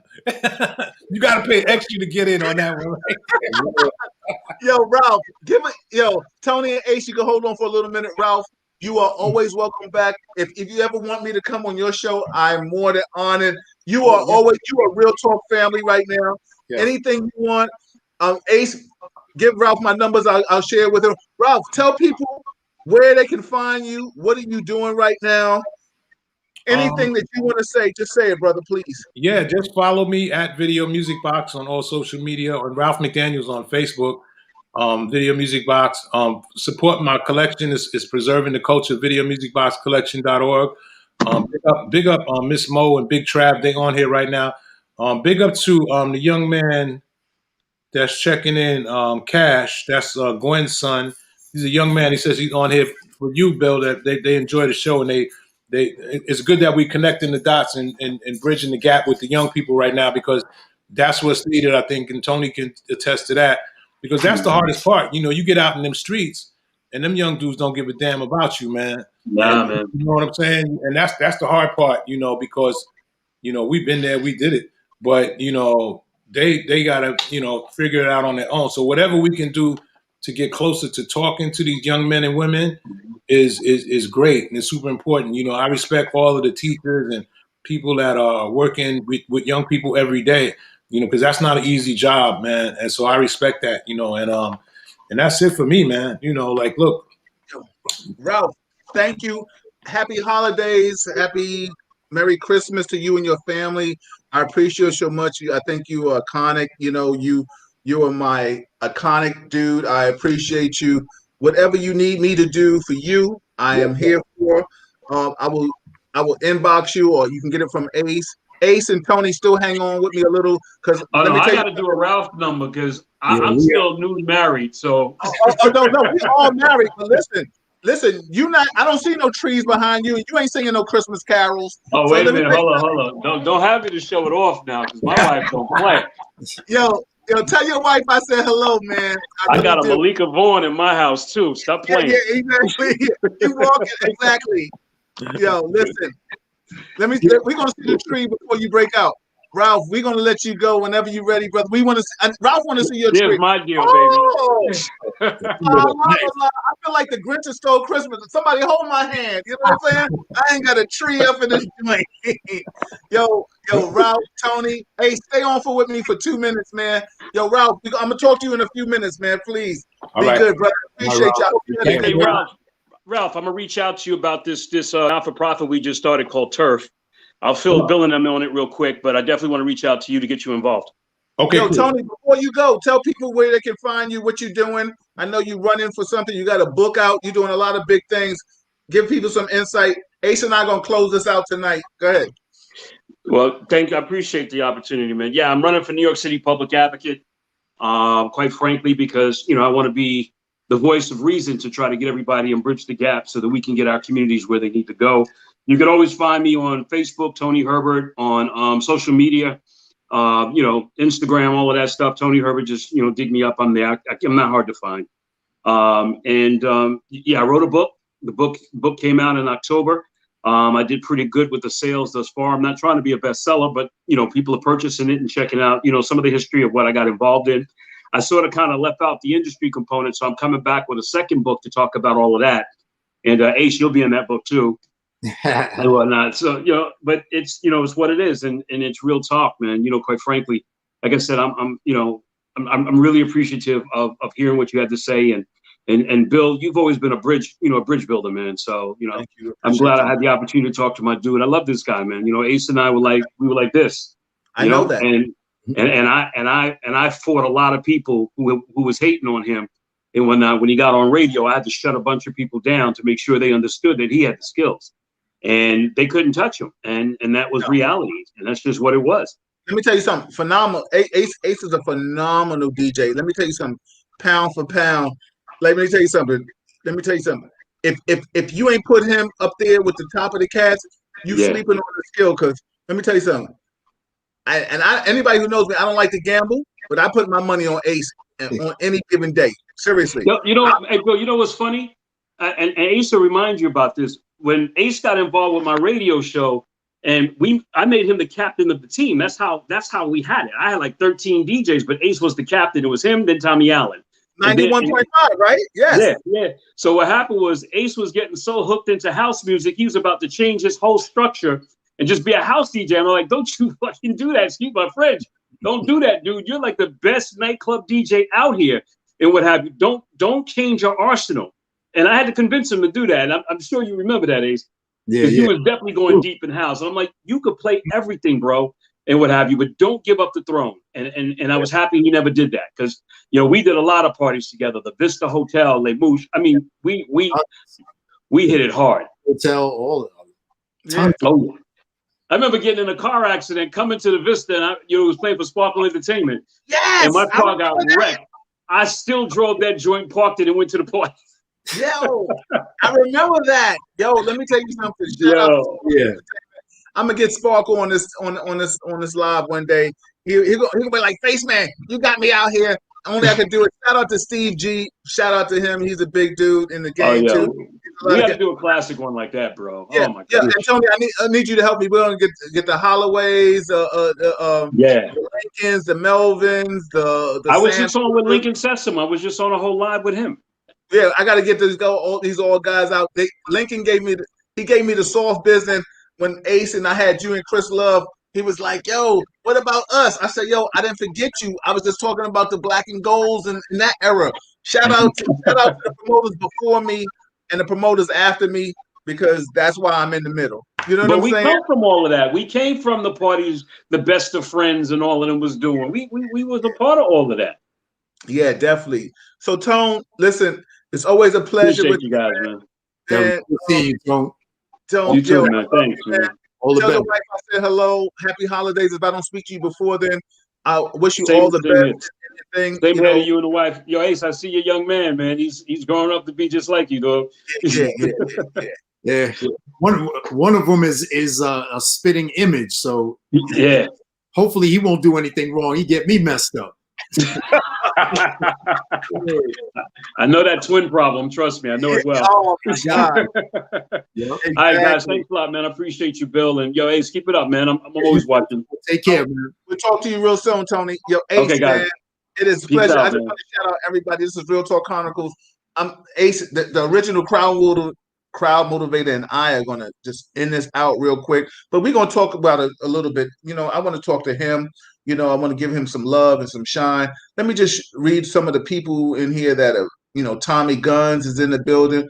Gwen Mosley, he said he wanted to hear Tony speak. He is going to buy your book. Ralph, wish you could have spoken at his school. DJ Ace, he's looking you now. I guess I don't know what Gwen's talking about. Gwen, we love you anyway. Yeah, listen, we typing it. I'm reading it wrong. So it is. Gwen said, my name is Cash Miracle. Bill, he really enjoys your show tonight. Thank you for the Oh, absolutely, Gwen. Appreciate you. Ken Murph, Lois, April, what's going on? She said, great interview. Very intelligent brothers. Thank you. Absolutely. We know how to dot I's and cross T's. Mm-hmm. E-double, my man Eric in the building. Ken Murph, I see you. Melba Moore, next week, Monday. Everybody, we have the iconic queen in the building, Melba Moore. She will be with us with Allison, the first lady of Def Jam. Just call my name. We will be having conversation with Melba Moore. We will talk about her iconic career. We will ask her what she thinks about Black Lives Matter. We will ask her what she feels about this president thing, because Melba is iconic and she can talk about whatever she wants to talk about. We will just chop it up all the time. Messiah in the building. What's up, Messiah? I'm gonna get you on the show real soon, man. Tommy, appreciate you. Case checking in from Team Ace and also Messiah. Yeah. And I know Messiah must miss Red Rooster because he was killing Red Rooster, man. Yeah. He was beating Red Rooster's ass. Yeah, I used to watch his lives, man, and he would go hard with the Afro beats and all of that, man. Shout out to Messiah. And Masai was a great dancer that, you know, people may not know. I know because I used to dance too. So I know. Hey, we used to get that house music on, jumping, hopping, skipping. Exactly. Exactly. You know? Tommy Gunn says Scotty Flash, Herman M. Exactly. Absolutely. Yo, shout out to Tommy Guns. So Ace, let me ask you a question, man. What do you see? What do you think of, you know, what do you see for our people going forward in this pandemic? Like, what would you tell somebody if you was talking in front? Well, you're talking in front of thousands of people right now. So what would you tell them?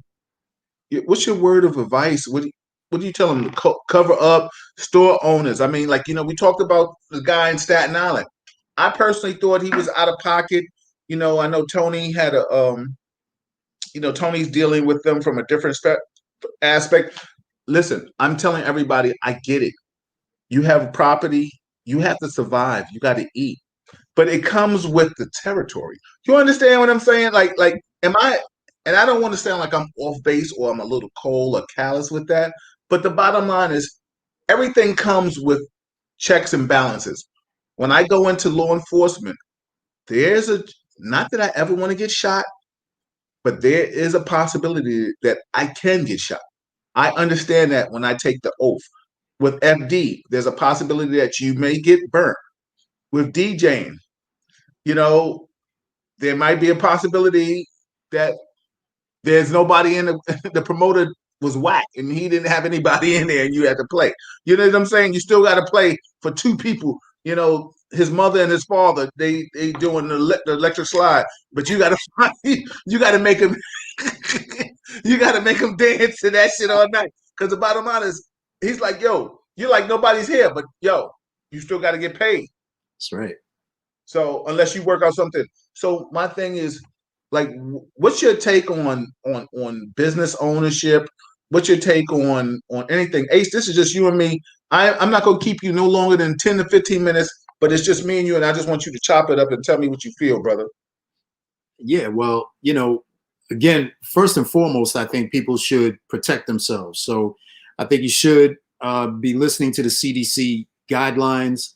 You know, you have to do what's best for you. If you have underlying conditions, you should definitely take care of yourself. If you're a young person, if you're a teenager, you're 21, 23, 25, and you're living life recklessly, and then you want to go home because you're still living with elderly people who might have these conditions, and it's possibility that you can be asymptomatic and you can possibly get them into some serious issues. You know, we don't know what the real numbers are. The numbers might be skewed in as far as deaths that are related to COVID. It's not our place to determine that. What we need to do is just remain as safe as possible and keep our loved ones safe and keep people that we're coming in contact with safe. So I would suggest people that on that level to just err on the side of caution. You know, wear your mask, social distance, do what's being told to stay safe. If you're negative right now, then you want to remain negative. You know, keep testing and, you know, just try to live your life with some type of normalcy. I know it's not going to be easy. I've tried my best. All we do is go out and eat. That's all we can do. You know, we work, we go to the supermarket, and we eat. That's it. You know, so that's 2020. Now, if you own a business or you're an entrepreneur or a private contractor, such as a DJ or something like that, and if you have a business and you're trying to stay afloat with these crazy guidelines that de Blasio and Cuomo are coming up with, it is impossible to maintain. If at first you can have 25% capacity, and it seemed like we were going on the right track until all of a sudden our numbers increased out of nowhere. And now the weather is getting ready to be terrible. Let's get bonkers. Exactly. Yeah. So that outdoor nonsense is a wrap. I'm not big on eating outside anyway. Exactly. I don't care how many heaters you got. My food is going to be cold. You got a heater for the food? Because you know, I'm sitting here bundled up in the North Face and Timberlands, trying and you paying top dollar plus an additional 10% surcharge. Crazy, So, crazy. yeah, it's insane. It's totally insane. So there's no way you can recoup. 2020 is a total loss. People have lost their lives, lost their businesses. We don't even know the extent of the real story because we only know what's being promoted and reported on TV. There's stuff that's happening that we don't even know about. People could be possibly taking their lives because they've lost their business. They can't pay for their homes, their mortgages. You know, there was a moratorium on evictions, but you know, people can only go but so long without paying their rent. You know, after a while, you're going to get that notice and it's going to be a wrap for you. So I feel so sorry for people that are losing their businesses. I think it's just terrible. It's super terrible because I worked, some of my supplemental income came from a Black owned business, Yes. which, you know, they were fortunate. What happened to Frank's? Is it closed? Well, they're closed, but they were fortunate that they actually sold their business before the vid hit. Okay. So where they are in that sale is kind of unknown at this point, but they didn't close because of COVID. They were already planning on, you know, making that move. So, you know, they were kind of. They should have sold it to you. I mean, not during this time, but I mean, that was your house. I went out there a couple of times, and that you was repping that set. Let me tell you something. That Frank's to you was one fish, two fish to me. Exactly. You know what I'm saying? Right. Yeah. They were synonymous. You know, they went hand in hand. When you said Bill, you said, you know, 97th Street. You know, right? I gotta find parking, man. I gotta see my man Bill.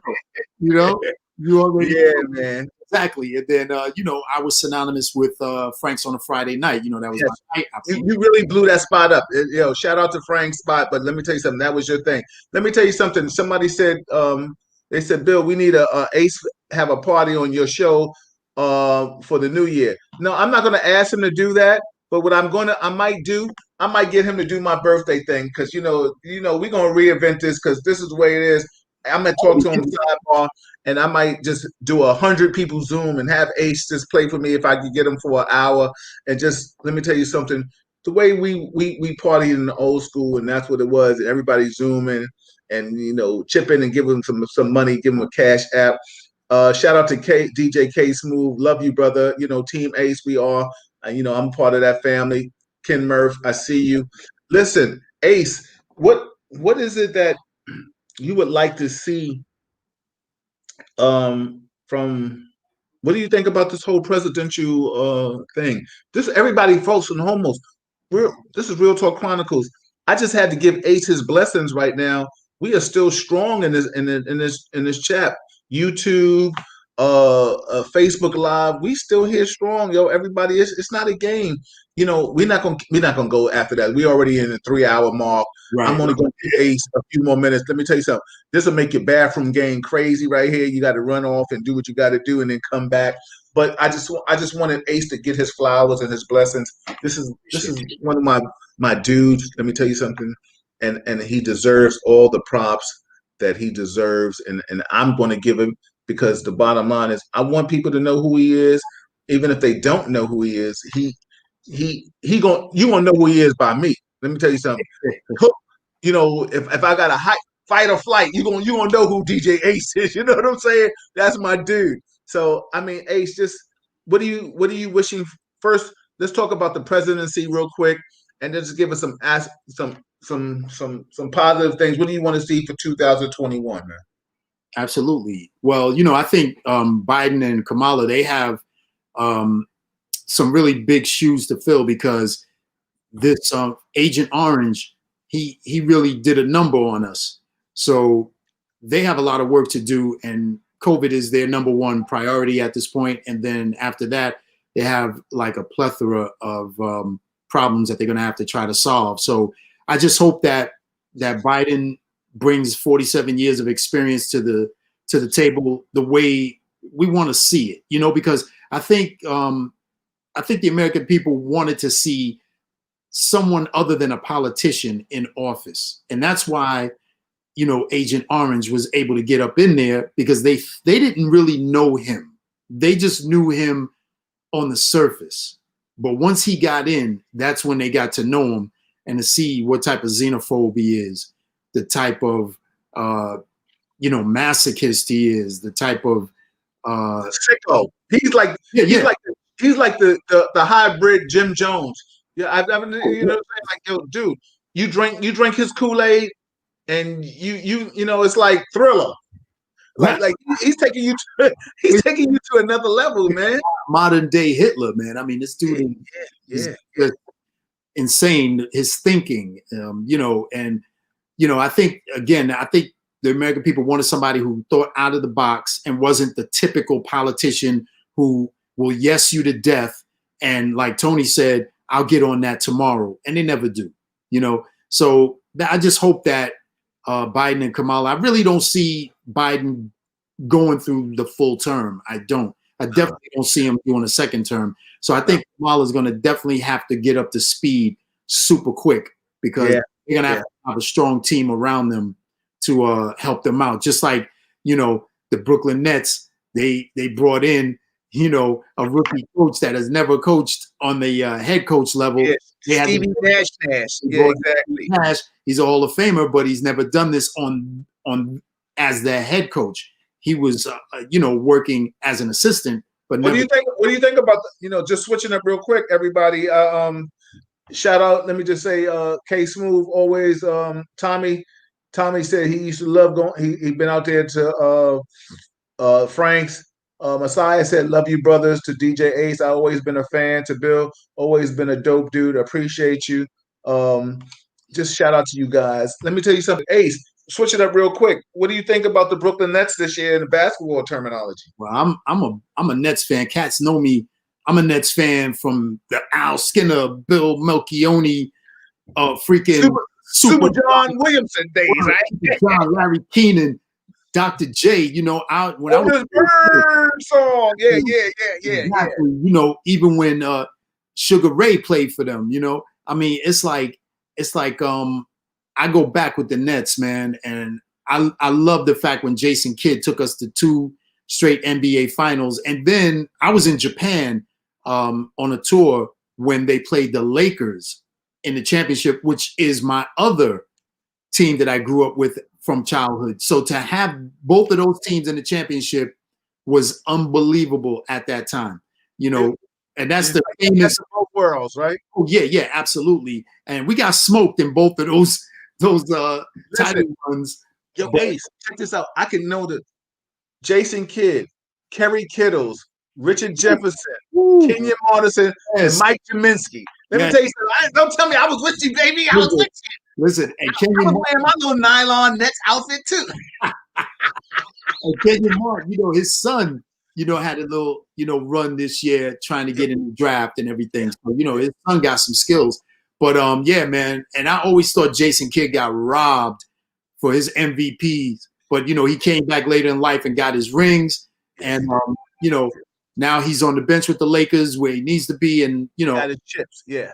I've always been a Jason Kidd fan. But those that know me, I'm a diehard Brooklyn Net fan. I just wish now it's ironic that we talk about that. And the reason why I brought it up is because of Kyrie Irving.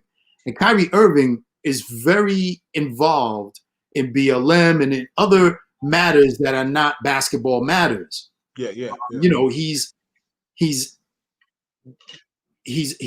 tried to silence himself to the press, and he was fined $25,000, and also the team was fined. So now they had to take that off the shelf. Yeah. But, Kyrie has a lot of issues. I really don't understand somebody who's playing a game that you love. You're getting paid $26 million a year. You never play a full year. All we ask you to do, man, just go out there and win us a chip. You know what I mean? And if you want to march and, you feel strongly about certain things, I have no issues with that, man. I really don't. Give me my chip first. You're being paid to do a job. Yeah, exactly. Yo, shout out to Sidine, and shout out to Rod Strickland. That's the family, the Kyrie Irving, my people. You know what I'm saying? I know y'all got a diamond in the gym, but listen. Otherwise than that, he got to bring us home a chip, man. He got to bring us home a chip. Yeah, I'm a New York Knicks fan. Everybody, I'll tell people I'm Knicks, Nets, Yankees, Mets, Giants, Jets. Rangers, Islanders. That's who I am. And, Cosmos and whatever. You know what I'm saying? But that's what it is. Let me ask you a question. Let's talk about your Mets real quick. I got you. I'm going to run you real quick. Ace, what you think about your Mets, man? I mean, it's possibility. I mean, we got a hedge fund owner now who's got a net worth of $14 billion. So that is insane. But the move that he's made so far, to me, are typical Met moves. Instead of going out spending the big money to get the top fish, he's gotten the secondary guys so far. So it's hard to say at this point. I just feel that he should have tried to make a bigger splash because the Yankees seem to be budgeting themselves for some reason. They took a tremendous loss, as most teams, because most people who don't follow sports, they don't really realize that each team is like a Fortune 500 company. They have with multi-million-dollar employees. They don't have regular employees like us. Their employees are making millions. So this is why the sale of the Mets was so incredulous. That's why A-Rod and J-Lo they was texting people and calling anybody, yo, can you put something on it? Put something on it, man. We trying to get this team, please. Can you give me $2 million? Can you hold something? You know? Yeah. They didn't even have enough. They didn't have enough. They wouldn't have been able to clear the voting anyway. What did you think if they would have bought it? I think I don't know how it would have worked out, really, because it's just hard to say. I think they have other agendas. I don't know if A-Rod is really devoted to being an owner on that level. He may want to just do what Jeter's doing, and Jeter's doing his thing in Miami, and he's got his way of doing things, which, has been a little confusing over the last few years because he just liquidated the whole team, and they can't figure out what he's doing out there. But I don't know. I'm just hoping that Cohen will open up the wallet and at least get George Springer and make some moves, man. And I was going to tell you, Bill, because I know you're a Knick fan, your boy Toppin looks like the real deal. Let me tell you something. I watched Toppin in game 1. Yeah. Detroit. He played like 15 minutes and did more stuff 15 minutes than Frenchie, and people know who Frenchie is. He did more than Knox. Knox has done nothing in 3 years. He's like the missing layup. I feel like when I watch him, I'm watching. What's the Lord of the Rings? The fucking Hobbit. I don't know. I don't understand this dude. I mean, it's amazing. It's amazing how the management and ownership, they feel that Knox and Frenchie, for some reason, they just do not want to give up on these two. And this dude Thompson came in and looked polished. He looked like he belonged. He's like a hybrid between like Kenyon Martin and Amari Stoudemire. Let me tell you something. We got to trade Julius Randle. I'm saying, like, Julius Randle is like Pookie on the corner. He gonna do what he want to do. I get it. He gonna get you his buckets, but nobody else is gonna shine with him. But and Julius Randle's he's not a star, so he can't carry the team. I mean, you see what they did with one of the Morris brothers last year. He was for about 30, 40 games, and they shipped him right out. That's what you have to do. If Julius could get on a draft picks, get those draft picks. Exactly. Yeah. And that's what they need to do with Julius, man, because that pickup was not a good deal, man. The Knicks, man, I just don't understand. They got Worldwide West up in there. They got Steve Stout up in there. I mean, what are they trying to open a club in the Garden? I don't understand what they're doing. They might as well bring us in there next too, because damn, dog. It just doesn't make sense to me. I don't understand the direction that they're going. All you have to do, if you want to win a chip, just look at the Lakers. When the Lakers brought LeBron in, or when LeBron chose to come in, even though Magic says he was the one, trust me, LeBron knew he was going to LA. He didn't need Magic. LeBron came that first year, the Lakers didn't do anything. They didn't do anything. Yeah. What happened over the Rob Pelinka did his thing. Listen, check this out, Ace. But wait. This is what happened. LeBron had a meeting and said, listen, I can't do nothing with these kids. And you notice the Lakers bring me a real man in here. Not only did they clear the coach out, Shout out to Luke Walton. They cleared him, they cleared the staff, and they cleared all them young cats out. They brought in all veterans that know how to win. Kyle Kuzma was lucky his little young ass stayed along for a minute because he was lucky. Let me tell you something, and I like Kyle Kuzma. I would love for him to be the small forward for the Knicks, but you know, he who knows what's going to happen in the new. Yeah, they can't give up on him because he's still got some ceiling, so they can't give. He got a lot of ceiling. Let me tell you something. Think about how he was shining because Jason Tatum came out and splashed out on everybody. You read my mind. You read my mind. Let me tell you something. Jason Tatum, Kyle Kuzma, and Kevin Knox. Let me tell you something. I'm looking at Kevin Knox like, yo, won't you watch this dude's video, B? Exactly. Like Jason Tatum is the truth. He's a bust. I can tell you that right now. Tatum in Boston is the truth. Tatum is the truth. Sick. Bananas. Yo, Ace, this is what I'm going to do. I'm going to find a schedule. We're going to put it together where you and I, we're going to just talk about sports and politics, whatever. Yo, DJ is the easiest thing in the industry that we come from. We can talk about, but we're gonna talk about sports and politics because let me tell you something. Everybody out here, my dude right here, his knowledge is bananas. He might even throw some little financial literacy in your face. You know, don't let the Scully fool you, baby. Because we can be gangster. We can be official gangsters with knowledge. You know what I'm saying? So everybody, that's the crowd motivator, DJ Ace. I'm your boy. Phil Forster. This is Real Talk Chronicles. DJ Ace plays for a fee, not for free. 4-star general. This is what we do. Listen, everybody, I see you. Yo, y'all chiming us up. I appreciate you all. Ace will chop it up with you later on if he'll come back in and talk to you guys. Ace, give him some love. It's 3:30. I'm gonna let you go get some eat. Yo, shout out to our YouTube family. St. John, I appreciate you. Thank you. Fiona, Eva, yo, all of y'all, I appreciate you all. Listen, yo, Ace set this up with Ralph McDaniels. He'll bring him back again in the 2021. Ralph McDaniels, he came and blessed us. And I brought the surprise. Tony Toon asked me to come in, and I wanted to bring that in. It was good to see him and Ace chop it up because the way the three of us used to hang back in the days, in the early 90s, we was running through your city, baby. Let me tell you something. It was just gas. It was premium and prophylactics that we was coming to.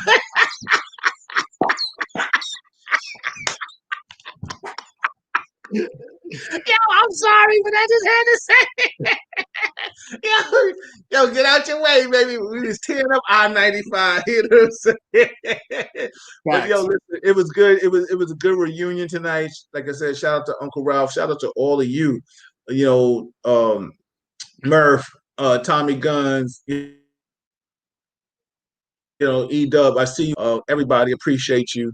Ace, take us out. Give us some words of wisdom, some love, whatever you want to say. Happy holidays, Feliz Navidad, whatever you want to say, brother. You got minutes. You could just take us out, and then after that, and tell them where they can find you. Yo, listen, your 45 game. If you don't like what Ace is throwing on the 45 game, I'm slapping you because yo, it's bananas, B. It's real wreck city. You know what I'm saying? I'm listen. If you say something about Ace, I might have to come see you. I'm a little tired. I'm a little older right now, but I still got something for you. You know what I'm saying? I still got something for you. You can still bring it. Yeah. What? Let me tell you something. I'll right here. I get you. The claw. Yo, Ace, but tell them about the 45s. Tell them where they can see you. And I'm going to set it up. Ace and I are going to come back, and we're going to start. You know what? Maybe Ace and I might do a sports segment on this show once every 2 months or once a month or something. I'm going to find a way we can bring him in because that's my dude. It is so good to see him. I love him. I appreciate him. And he is the epitome of a Renaissance man. He's worldly. He has knowledge of so many different aspects of this world. So yeah, did I go 3 hours and 30 some minutes? Absolutely, because it's my show. I can do what I want to do. And you know what I'm saying? But listen, I know we tired. But the thing is, everybody, this is Real Talk Chronicles.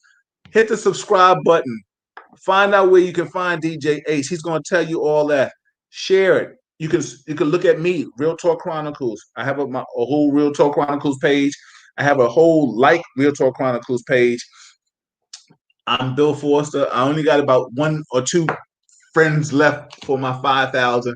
So if you send me a friend request, hopefully I can do it, but you can follow me. But that's DJ Ace. That's a crowd motivator. Ace, talk to him. You got the rest of the show is yours until you say goodnight, man.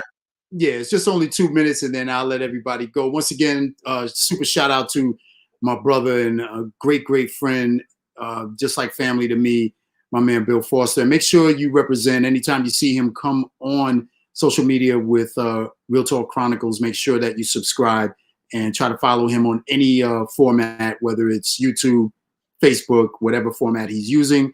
Just make sure it's going to be good talk for you. And I appreciate him bringing me on. And of course, we're going to talk offline at any time during the week. And then I'm thinking about some other guests that I can bring up. Yes. That will be good for the show as well. So absolutely. Just for everybody else, anybody that's, into good music and listening to DJs that like to lay down skill sets, I encourage anyone who's not a DJ and you're looking on social media for DJs to entertain you. There are plenty of DJs. Just click that button. Please do not be pigeonholed on one particular DJ because you heard that particular guy is killing it. And he is doing it on Instagram. I give him his credit. But there are plenty of other DJs that are doing their thing. So support them. And as I stated before, there's a lot of DJs that are 100% DJs. They're not working jobs. So if you see their Cash App, throw them a little something. Everything counts. It doesn't matter what you do, but they're trying to entertain you. So if you do see one of us online, throw them a little something. It's not that big a deal, trust me, but it means something to them. And if you want to find me, I'm on every week. I'm on my 4th year on Periscope. I do a 45 show every Sunday night, 8:30 p.m. Eastern. We have viewers from all over the world, from all the way from the UK, Japan, Brazil checks in very heavily, South Africa, and who knows what time it is in these countries, Bill. It's usually that's crazy, right? Exactly. I have a lot of people from Italy that chime in, Paris, France. So definitely try to check me. I'm on all social media formats, mostly on Twitch and Periscope. And my Instagram is DJ Ace 1200 and Facebook.